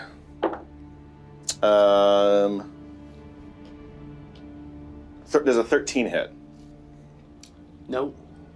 Not this time. And another 13. Man, time to replace this die. All right. No, you should keep using it. No, it's okay. I got plenty. Garlog, you hear the meaty flesh slide on each other, and folds of flesh move as it goes to swing. You take a step back. As fleshy hands try and whip out and grasp you. It's my uncle's honeymoon all over again. Yeah. All right, Alistar, your turn. Arthur, you're coming up next. Let's try again. I will cast Sacred Flame. I'll go, darn. One more time. Lux. All right. That is a 8. Oh, wait, no, it's a saving throw. It's a saving throw, saving sorry. Dex? Yeah, 12. that hits. All right, roll your damage. Yay. 1d8. Dice tray. Boom. That's fine. 5 points of radiant damage. And I believe... No, that's it. I keep thinking back to Baldur's Gate where I keep generating radiating orbs on people with Shadow Heart. But that's it. That's the turn. All right. All righty. So how hurt does it look now? It is more bloodied than its normal appearance. More bloody than its normal appearance. Okay, you can we're actually doing see, damage. You can actually see the flesh begins to burn and pop and bubble away. Actually, an entire, we'll say an entire appendage is just like singed and just sloughs off the bed, almost like, and actually it begins to boil and pop and then just turn to green flesh and rot and decay rapidly. I'm going to take a step back and then end my turn. Okay, alrighty. I have an answer for you. The mutagen lasts until I finish a short or long rest. Wow. That's a long dang. But So does my right. Wait, so Okay. is it, do you have to, if we take a short rest, do you have to discard the mutagen? It says it lasts until we take a short or long rest. Upon the short rest, I can craft and consume another mutagen. Oh, okay, I was going to say, because or I can I was keep around going. for a second that you're going to be like, no short rests. Wow. Let's keep strength going. Okay. I'll be like, but I need short rests. No, it's very powerful. Arthur, your turn. I Finn, will. coming up next. I will draw my revolver Okay. and I will shoot at the more injured looking one. So number 1. Yay. Number 2 is still untouched. Gotcha. It's okay, we're min-maxing, Isaiah. Oh, okay. Trust. Cool. Bruh.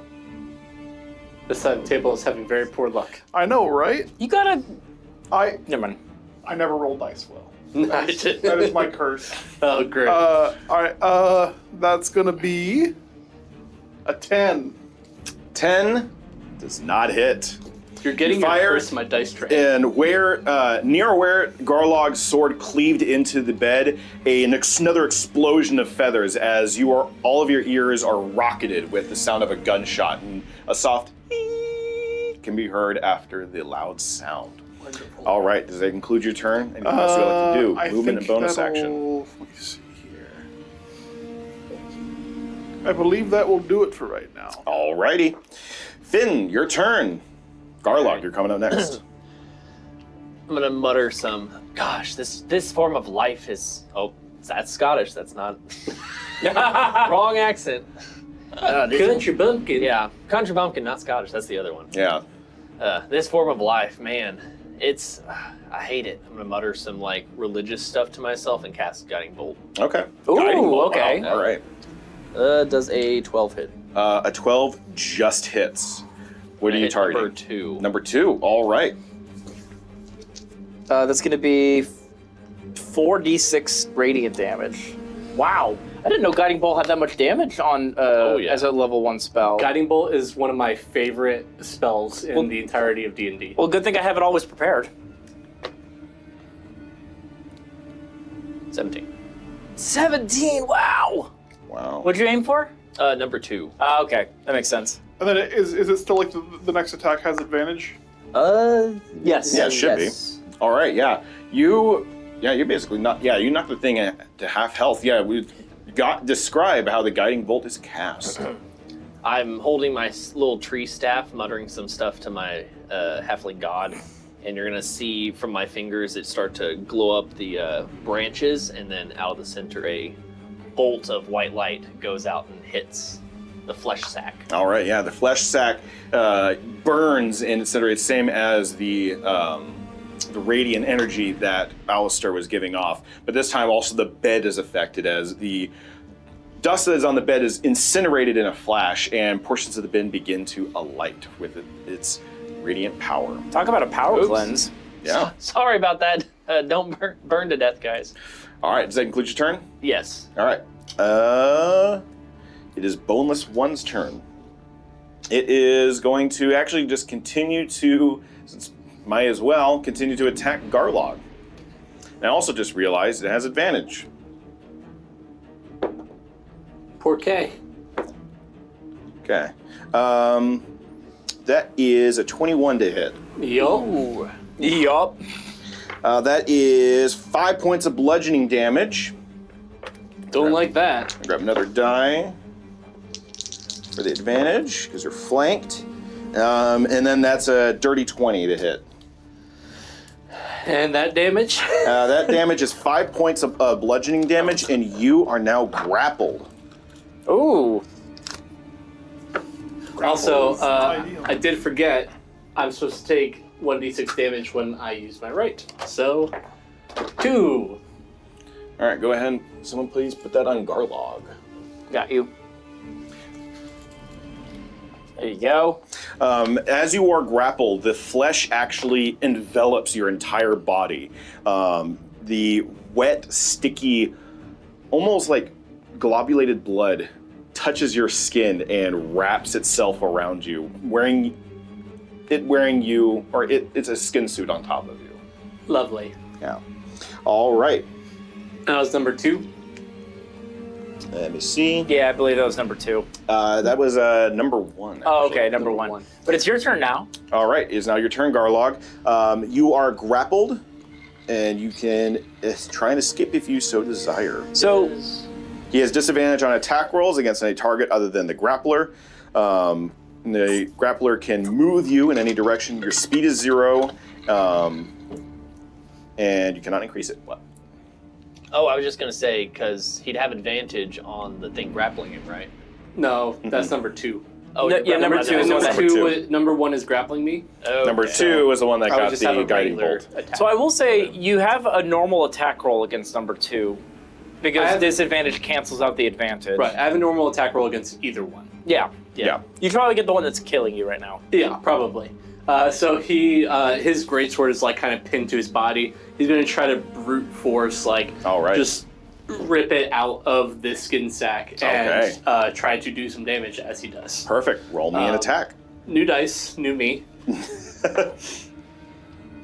Oh my god, you gotta be kidding me. What'd you It's get? number 8, another 8.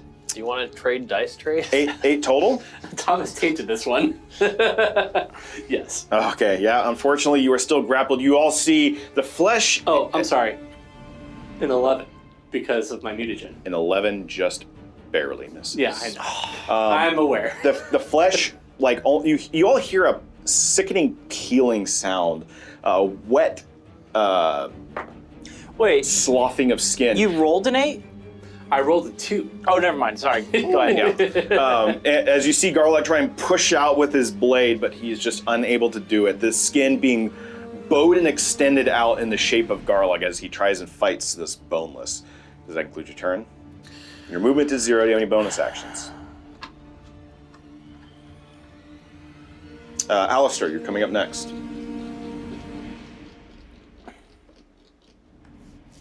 Nope. No, All right. nothing. Alistar, your turn. Arthur, you're coming up next. Has the real quick, has the radiant damage seemed effective or just normal? Normal effectiveness. Okay.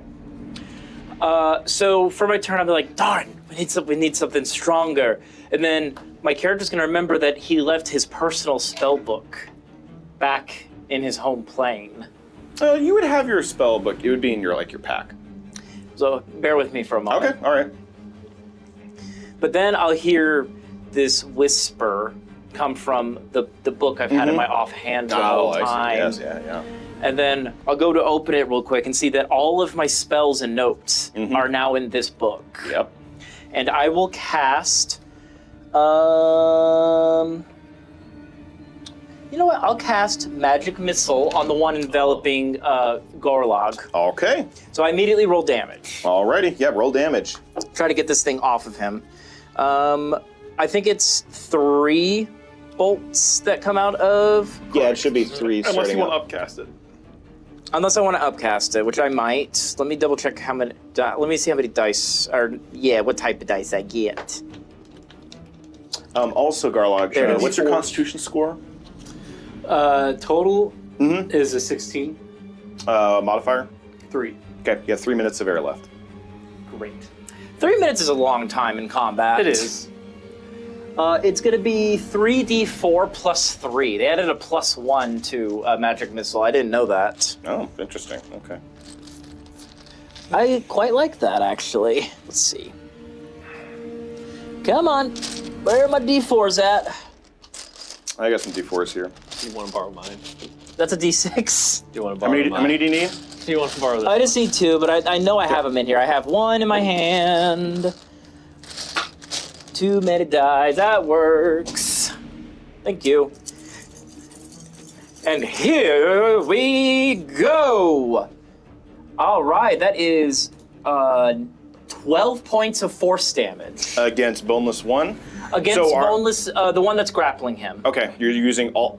I can't remember if you can split. I can split. Okay, Yes, but I'm going to use all the charges on Gorlog because he clearly needs help. Okay. All right. How many? And how much damage? 12 points of force damage. All right. Yeah, easy enough. With 12 points of force damage, each one of these impacts, and Garlic, you can feel the impacts through, going through the boneless into you, not damaging you, but the skin begins to, as it sloughs off your body. But what I'll do is defeated. I'll do Thank God. I'll do like this as the component, like throwing it up into the air, and I'll go missile. All right, missile. All right. Well, that's what the Latin for missile is, apparently. Well, I see where the root of the word You came know, from. back when they spoke Latin, they had missiles. Yeah. All right. Does that include your turn, Alistair? Yes, sir. All right, Arthur, your turn. Finn, you're coming up next. Okay. Go ahead and take the 1 off the map. There we go. Okay. I will target the other one. All right. The last remaining one. Indeed. And I will. Oh, it died. It did I missed die. that. Yeah, I saved you. I will blast it. You'll blast it? All right. And go So for it. not anyways, miss this time. So anyways, I started blasting. Did you not miss? 18. 18? That definitely hits. Roll for damage, sir. And this is your Artificer pistol you're firing with. Indeed.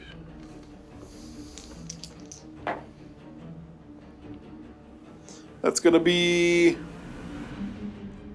12 damage. 12 points Cold of damage. magic damage. Cold magic damage. All right. How do you want to do this? Wait, really? Yes. Excellent. I will, after missing, I will steady myself and take more deliberate time with this shot. Mm-hmm. And I will put one right through its eye. All right. Yeah. Well, rather into the gaping hole that would be its eye. Yes. Yes. So yeah, you take your shot. All of you at this hear another wallop of a gunshot being crack out and being echoed in this room as the bullet rips into the bed, sending up a plume of ripped flesh and feathers as the boneless ceases its movement, defeated. And also, as a side note, all of you would also realize that Arthur is just standing on the wall. This wall or the ceiling? Ceiling. The ceiling, specifically. And that's where I'm gonna look up and I go, well, that's a nifty trick you've got there. I takes out make the my way balancing. down from the ceiling. Is that a form of enchantment magic, or are you using magic from the the transmutation school to accomplish that? I do not know what those things are. Okay. Well, how do you do it then? I walk on the wall. Is this something you and your people can do from your It plane? is something I've been able to do for many years. Fascinating. Does anyone know what that was? Garrett, can you please bring us back into normal view? Just click stand. Yep. Whatever it was, I think it was boneless. Is it Thank you. Is it dead? It is dead again. So it's dead? Oh yeah, it's dead. Probably. Okay, good. The rear is secured, guys. What were your parents up to? Well, What'd they do for work? Because I don't know. That had like houses and stuff. Landlords. Landlords. These are just their previous tenants. Yeah, the previous tenants. oh no, guys, we have to get out of here. Rent has gone up by 50%. I'll never get my deposit back. You were just being hunted by debt collectors. 'Cause I defaulted on a loan. They chased me. Just chasing you through the forest. I must apologize. I was less than useful during that fight.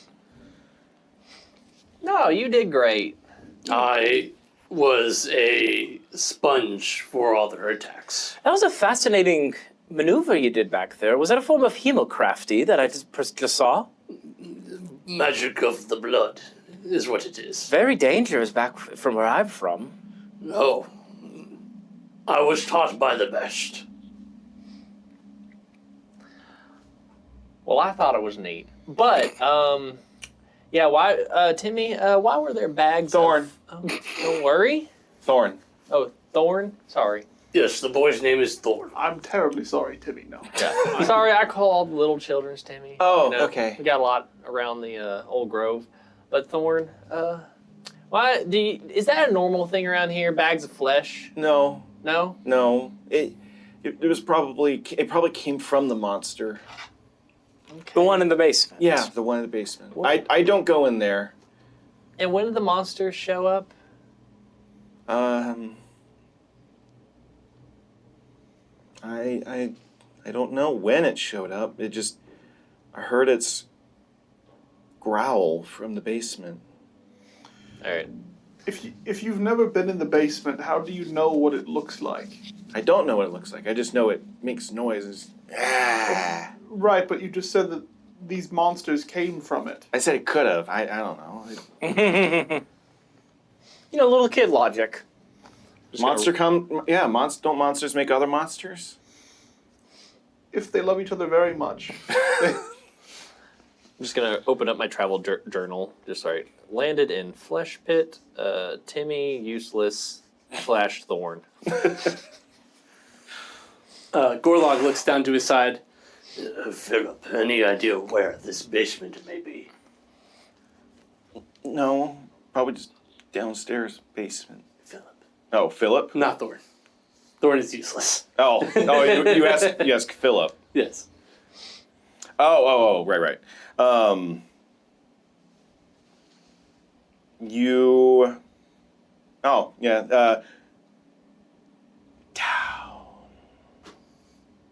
Downstairs we go. Again?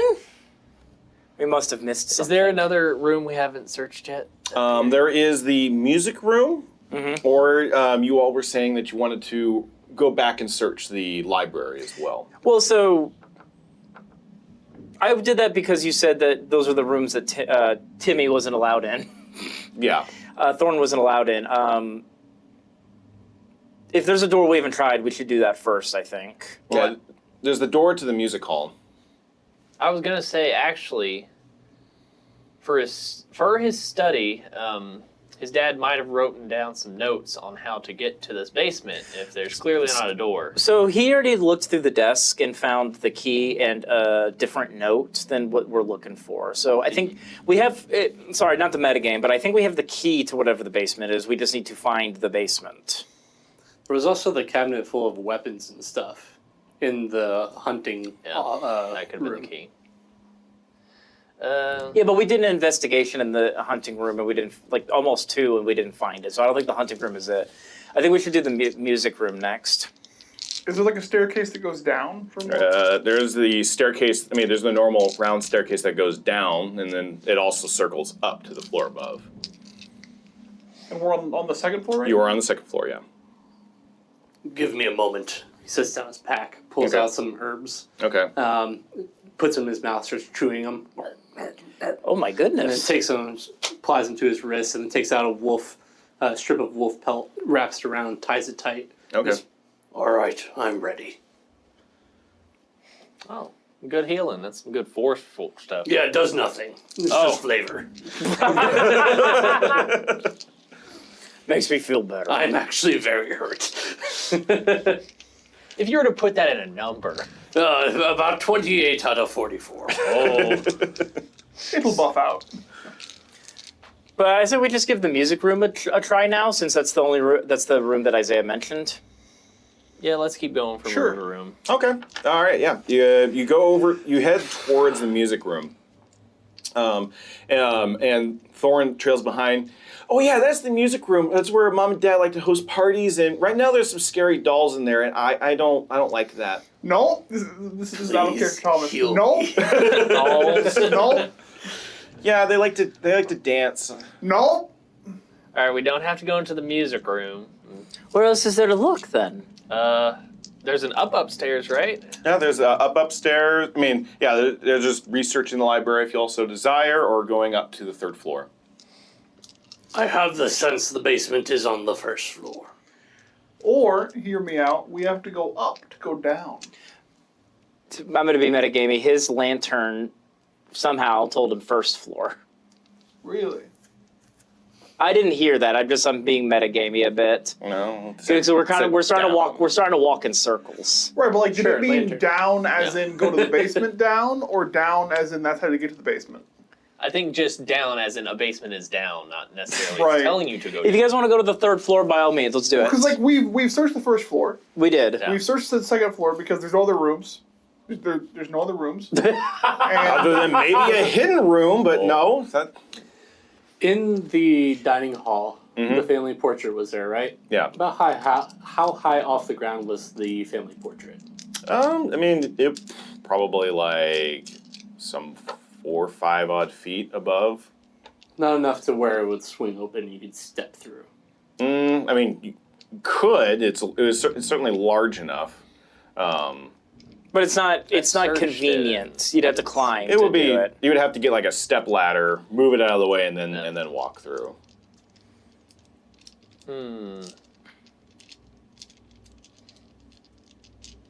Well, I'm not going in the creepy doll room, so I say we go up one more floor, see what's in this haunted mansion of sorts, and then if we can't find the basement, there's always option B of blasting a hole straight through the floor and going down that way. No, I know Mom and Dad wouldn't like that. Now, little Tommy, little Timmy, little Thorn. Thorn. Do you want your mom and daddy to be alive, or do you want them to be... Okay. I'm just saying. If all else fails and we can't find the basement, there's going to be a big hole that they're going to pay to fix. Because clearly, it's a nice house, they got money. My dear boy, there are many rude things you could do. Make a hole in someone's home. Teleport them without asking. You know, he got you there. The night is young. I'm sorry. It's okay. We're here now is what counts, and we still can help. Your parents may be able to help us. So we just have to find them. So once again, just confirming, we searched every door on the first floor. Mm-hmm. Every door has been opened on the first floor. I say we go Travis's idea and go look to the third floor. Okay. All right. You go up to the third floor. Going up to the third floor, the staircase ascends similar as to the floor above and below. You Oh, lovely. see on the floor above. Let me pull up real quick. You see the floor above is immediately more decrepit and aged. Cobwebs hug the ceilings and crevices. The walls and floors are covered with dirt and grime, but you are at the landing.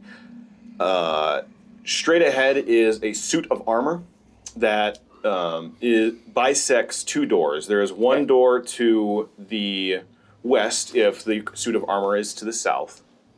There's a double doorway that heads west, and then a single doorway that heads east. From what is everybody's passive perception? 11. 16. 13. Passive is 15.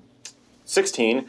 You hear a melodic hum being sung from the room to the east. Thorn, you're the only one here, correct? Well, yeah. Who else was on the third floor? Well, he points to the nice doors to the west. That's Mom and Dad's room. Mom would usually be there. And then to the other room is Rose's nursery. And that's where also the nursemaid's at. Okay. And the servants, that was the servants' room, right? Yeah. Guys, there's some humming coming from the baby's room. Yeah, I hear it. Yeah. As he points it out, you can also hear the...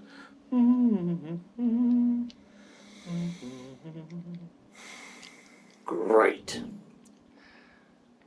All right, Thorn, you're going to be a brave boy and wait right here for me. Do you need me to guard the rear again? I need you to guard the rear. Okay, I got it. He just starts doing stabbing motions with the knife. Yeah, pretty much. He's like, yeah. All right, who wants to go open the door? Fine. He runs. He goes, not runs. He walks up to it and just kicks it down. Okay. Yeah, easy enough. You just kick the door down, opening to a nursemaid suite. Dust and cobwebs shroud an elegantly appointed bedroom. To the right of the open door appears to be an adjoining nursery. To the rear of the room, there are double doors set with panes of stained glass. Most predominantly in this room is the humming coming from around the corner of the room, that same melodic tone. And you hear actually a soft voice as the door goes in and clambers onto the ground. You hear, "Don't wake the baby." All of you hear that. Oh, it might be the mother. Or the nursemaid. Somebody that could help us. Or kill us. If the leaning help in was boneless, I can't imagine what the nursemaid would be.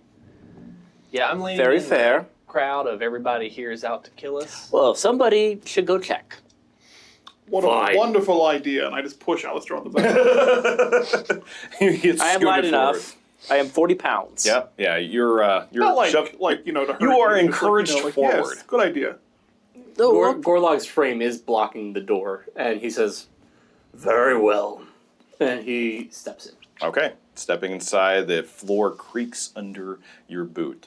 You immediately see the source of this humming to the nursery off to your right, where inside you see the back of a woman in simple white tunic, no shoes, black hair past the shoulders, swaying slowly, cradling something that's just barely out of sight and opaque through her translucent body.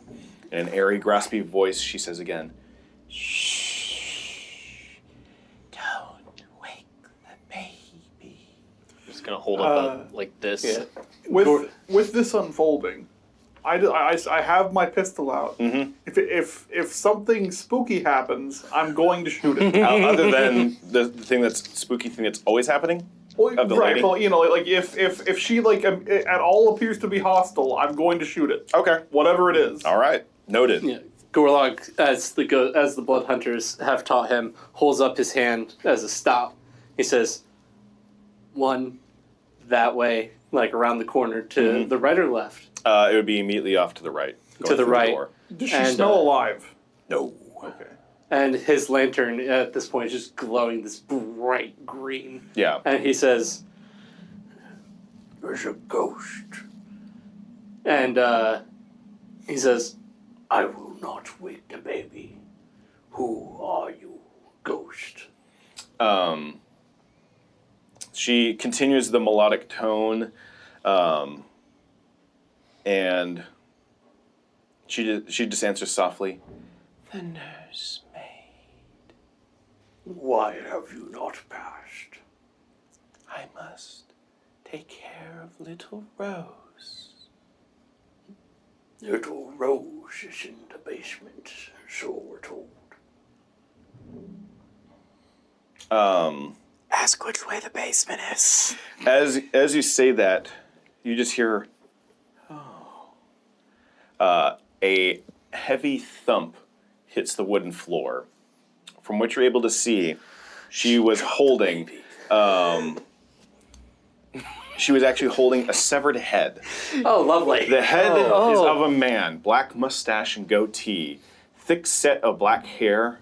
The blood looks to have been drained from him. His eyes are wide and mouth agape in a long, wordless scream. As it rests on the floor, tilting back and forth, the head begins to rapidly rot. The eyes begin to liquefy and pour out of its sockets. The skin bubbles and bloats before eroding and rotting away, leaving only a white, sickened skull. Good thing I did. Good Looking thing. back at the woman, her arms hang from her shoulders, longer than they should be, fingers long and sharp. She turns to face you all. Her mouth is unhinged, and there seems to be layers of mouths within her gaping maw. Her eyes match this as she stares at you all, and instead of a scream, she gives a shrillish inhale of air. Need everybody to make me a wisdom saving throw. You shoot your gun and roll initiative. Everybody rolls? Everybody rolls. Okay. And we're back in the battle scene. I want to shoot the mouth. All right, yeah. Wisdom saving throw, you said? Wisdom saving throw. Oh, that's now I roll pretty well. good. That's pretty good. Oof. Okay. 23. I'll take it. I got an 11. 22. Yo 11. All right. I'll grab everybody's stuff in just a second.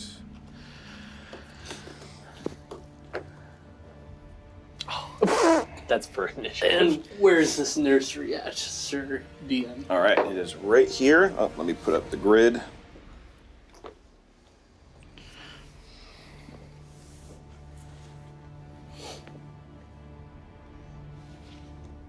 I understand now how this room was set up. I'm gonna be over here in the doorway. Alrighty. Which of those rolls happened first, Isaiah? You would recognize this as a threat immediately.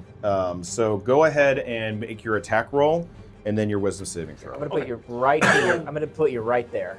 My attack roll would have been 14.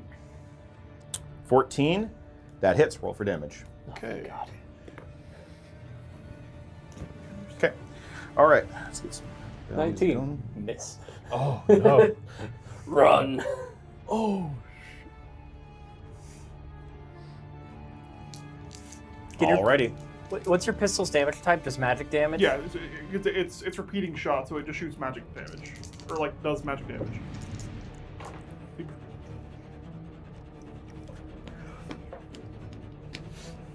2 1s. You have the piercer. Alrighty. What did you get? What did you do for damage, Thomas? That's gonna be. Damn. That's gonna be 10 damage. 10 points of damage. All right. You have a +8 to Yes. damage? What? +6 from. So it gets +1 from repeating shot. It gets +2 because I have the fighting style, Okay. and then it gets +5 from my modifier, like from You had dex. your modifier to damage? So that's what I was told. Yeah, modifier is added to damage. The only thing that's not added is proficiency bonus. Yeah.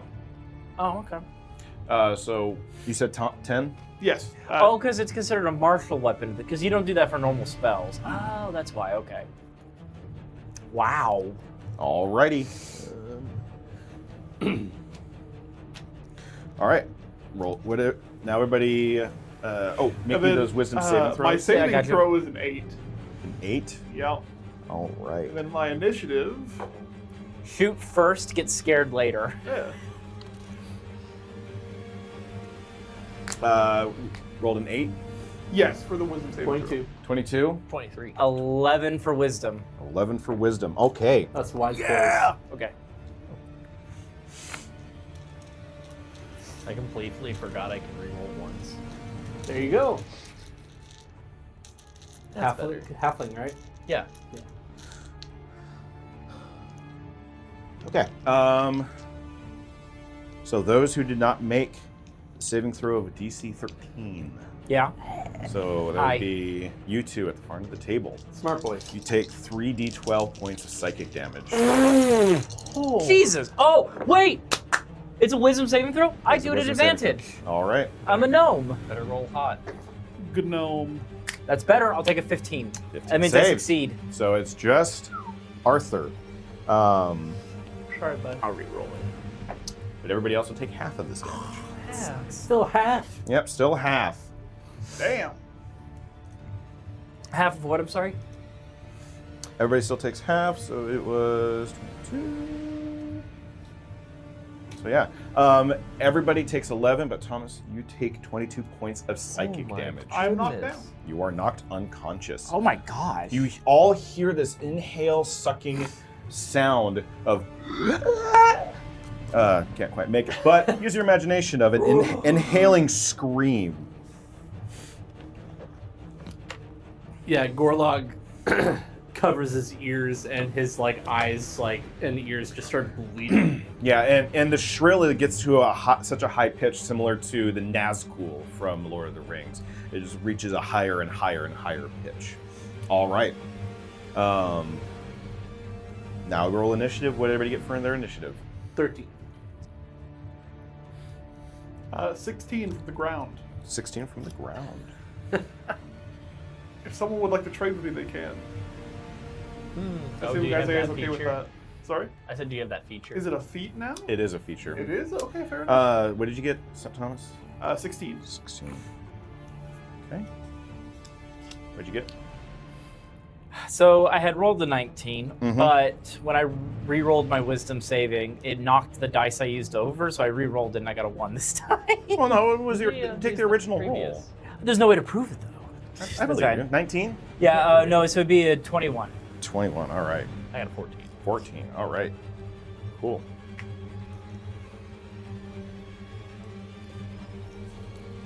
TPK, first episode. Woo! The Death House do be like that Uh, sometimes. It holds its name for a Whoa. reason. Also, I changed the monsters a little bit. So, It's okay. I can just play a paladin if I die. yeah. Alrighty. Top of the initiative order is Alistar. Hey, Arthur, your death saving throw is coming up next. I'm gonna see Arthur. I'm gonna also hold my head like in pain, but not as much pain as clearly some of the others felt. I'm gonna see Arthur on the ground and go, oh dear, oh dear, oh dear. I'm gonna run in and see the thing that screamed, but I'm not gonna hesitate. I'm gonna do both my hands in a motion and go forward like that, and I'm gonna say, what would I say?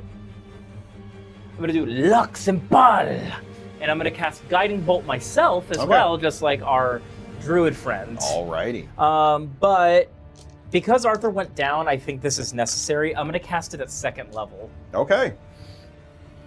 So let's see if, hopefully I don't miss. Hopefully. Oh, that feels good. That is a 21. Yeah, that hits. Yes, let's go. Roll Okay, for so damage. Guiding Bolt at 2nd level is 5d6. Wow. Need some d6s? I should have a few. You need some, Garrett? Yeah. I have 4 now. Here, Just- have I 3. need More, I 2 think. more. I have 2 more in my bag. Take a d6. Oh, okay, here, sure, that works. Okay, so that's 66. Or, sorry, no, I'm sorry, I said 5. 5. I'm sorry, I took 1 too many. Thank you for catching that. Let's go! 18 points of radiant damage. Very nice. Wow. All right.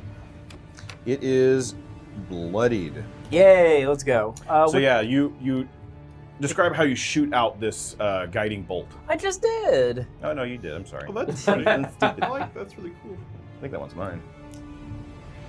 All right, so yeah, you shoot out your guiding bolt. It impacts the Scream Thief as it continues its inhale and bears down upon Garlog before taking a massive hit, and its wispy form begins to dissipate more and seems to lose some of its steam.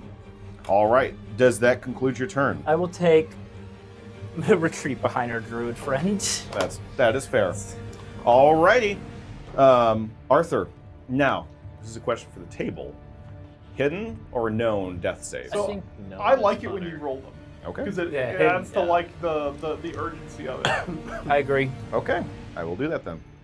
I mean, yeah. And then we can decide whether or not we We'll want do to the- have like a pop-up happen for We'll do- whether or not it happens. we'll do the little black. That'd be right? cool, Actually, like if the like if the audience knows, but we don't.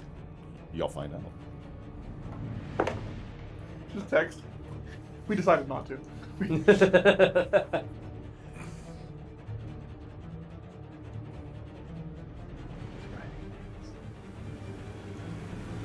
He's taking notes. He's taking notes. I don't like this. He's dead, Jim. Matt, what? 2 critical fails in a row. Okay. Alrighty. Finn, your turn. Garlog, you're coming up next. Remember, because of Guiding Bolt, the next attack is with advantage. Oh, That's correct, true. That includes spell attacks. That is correct. I'm Guiding Bolt Part 2 You could. You absolutely would could. honestly be really good. It Guiding would. Bolt Part 2. It would, Radiant but no. Boogaloo.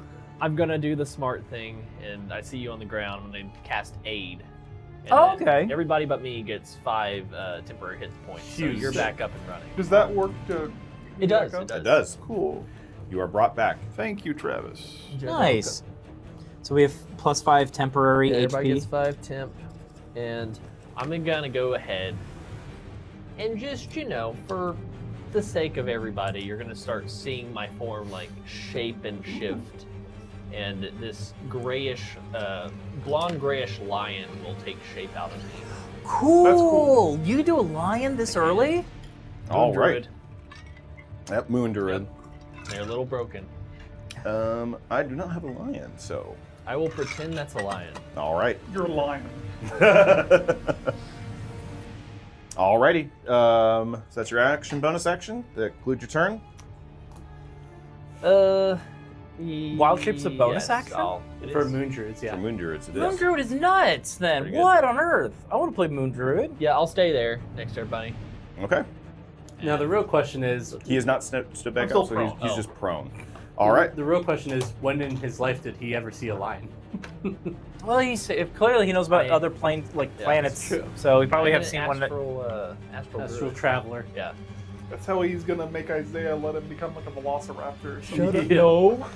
Funny Well, enough, That's exactly. Warlock what's has seen gonna dinosaurs. Oh, wow. Okay. Story Me for and another day. Where have you seen that? My character's watched Jurassic Park. happen. Yeah. All right, Garlog, your turn. If you attack, it's at advantage. Yes, let's try this again. And I pulled out my special dice that you have given me. So let's hope they roll better. Advantage. Fuck. Yep. You get to So roll one more again. time. Oh, that's right. Advantage. Same exact roll. Wow. Yahtzee. So that will be. How about we try not rolling in this for a little bit? Yeah, maybe not. So that will be. I'll have This another. I'll have This another is in tray. dice jail. Yeah. That will be 15. 15. Please, for the love of God. That hits. Roll for damage. Thank Hey, God. let's go. All right. So she is undead. I'm assuming. Yes, correct. Excellent. So my hemo die will do twice as much damage. Yeah. Well, I roll twice. Okay. Well. So it's 2d6 for the greatsword Okay. and 2d6 radiant damage, which Okay. will be the blue dice. All right. Silver and clear will be the slashing damage. Nice. Okay. So that'll be. So it's plus another 3. So that'll be 15 slashing. Oh, wow. Wow.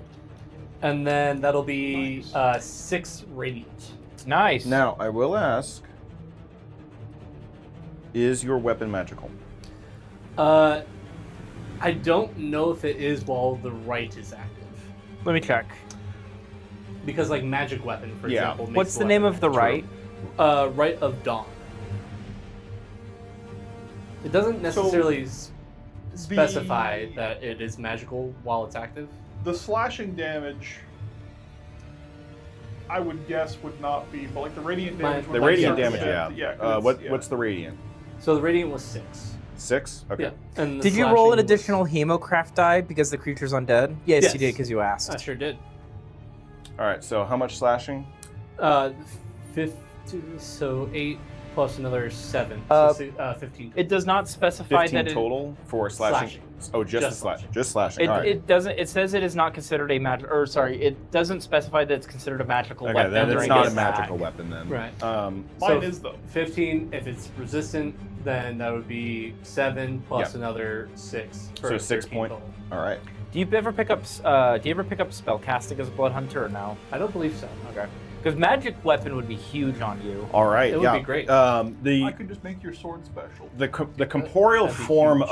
of this scream Would thief you like repeating begins shot? to decay as flecks and of shadow begin to move, fling off of it. The mouths begin to keep compounding as more and more mouths within mouths begin to open between its eyes and its gaping. It is maw. ready I for hate an it. all-you-can-eat buffet. All right. Hate Does that conclude your turn, Garlog? I Alistar, you're coming up next. believe that will be it for now. Alrighty. First, see if it recharges. Please don't. What? Hmm? Oh, the scream. What kind of damage was that? Psychic. Okay. Okay. It does regain it, so I'm going to need everyone to make me a wisdom saving throw. Ooh, I do it at advantage at least. Don't fail me now, dice. Yikes. Okay. You just put me down on the board. Okay. All right. I got a 9. 9, I do 12. have 10 HP. Oh, wait, 12. hold on. 15. 15. Yeah, I got a 9.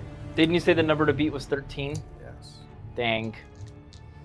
And we're dead. This one's gonna hurt. This one's gonna hurt a lot.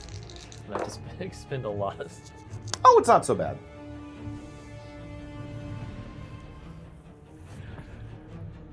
You're the one who saves. Yep. You take 10 points of psychic damage. I'm still up. Everybody else takes 20. 20 points of psychic damage. I'm unconscious again. Thank goodness I shifted into a lion. Do you turn back from a lion? No, I'm not knocked out yet. I'm still in That's lion good. shape. Garlog, are you still up? I'm still up for now. Oh, Everybody's still up except for Thomas. Sir Arthur. Alrighty. That will conclude the Scream Thief's turn. It doesn't necessarily need to move. What does it scream while it does that? No, it's just that that's what I'm at. its mouth's Action. open, It's and not there's good. just that inhaling screech I and see. scream again that just resonates and pierces itself into your soul and your mind, causing great pain and dismay. All right, back at the top. Alistar, your turn. So- Arthur, you're next for the death save. So- Once again. While I'm having my spellbook open, I'm going to look back at both spells that I've cast in the past hour of this session, right? Mhm. Magic Missile and Guiding Bolt. These are the notes that I've taken, but something's different about them. Okay. I'm noticing the makeup of these spells, the way they come into existence. I'm noticing connections that I did not notice before. And I have a eureka moment of sorts. All right. And I cast Magic Missile with radiant damage. Oh, all right. I will cast it at how damaged did the Shrieker look? It is nearing death. I'm gonna cast it at first level. Okay. So that's second level. So that's gonna be 3d4 plus 3 for each bolt. Okay. So let's do it. Hopefully this will do the trick. Need some more d4s? I have them. I just should keep them out. There we go. I have one. I just need one more. I got one right here for you. I got it. Okay. We're good. All right, let's do it. Boom. Oh, it's not as high as I hope, but that's okay. It's 8 points of radiant damage. How do you want to do this? Yes. Finally. So as I described, making these connections in this new spellbook of mine, I'm gonna go Missile Lux! And the magic missiles that would normally come out now have this radiating glow to them as they all right into the Shrieker's mouth. All right, yeah. All of them begin to converge and move in. Instead of a wispy blue-white light of force of power, it is glowing golden white with radiant energy as it impacts and almost the Shrieker, as it's continuing its inhaling screech, almost swallows these. And in a burst of light, the Shrieker, or the Scream Thief, is no more. And the room quiets down. But from the room below, from below you all, you can all hear this low, droning sound.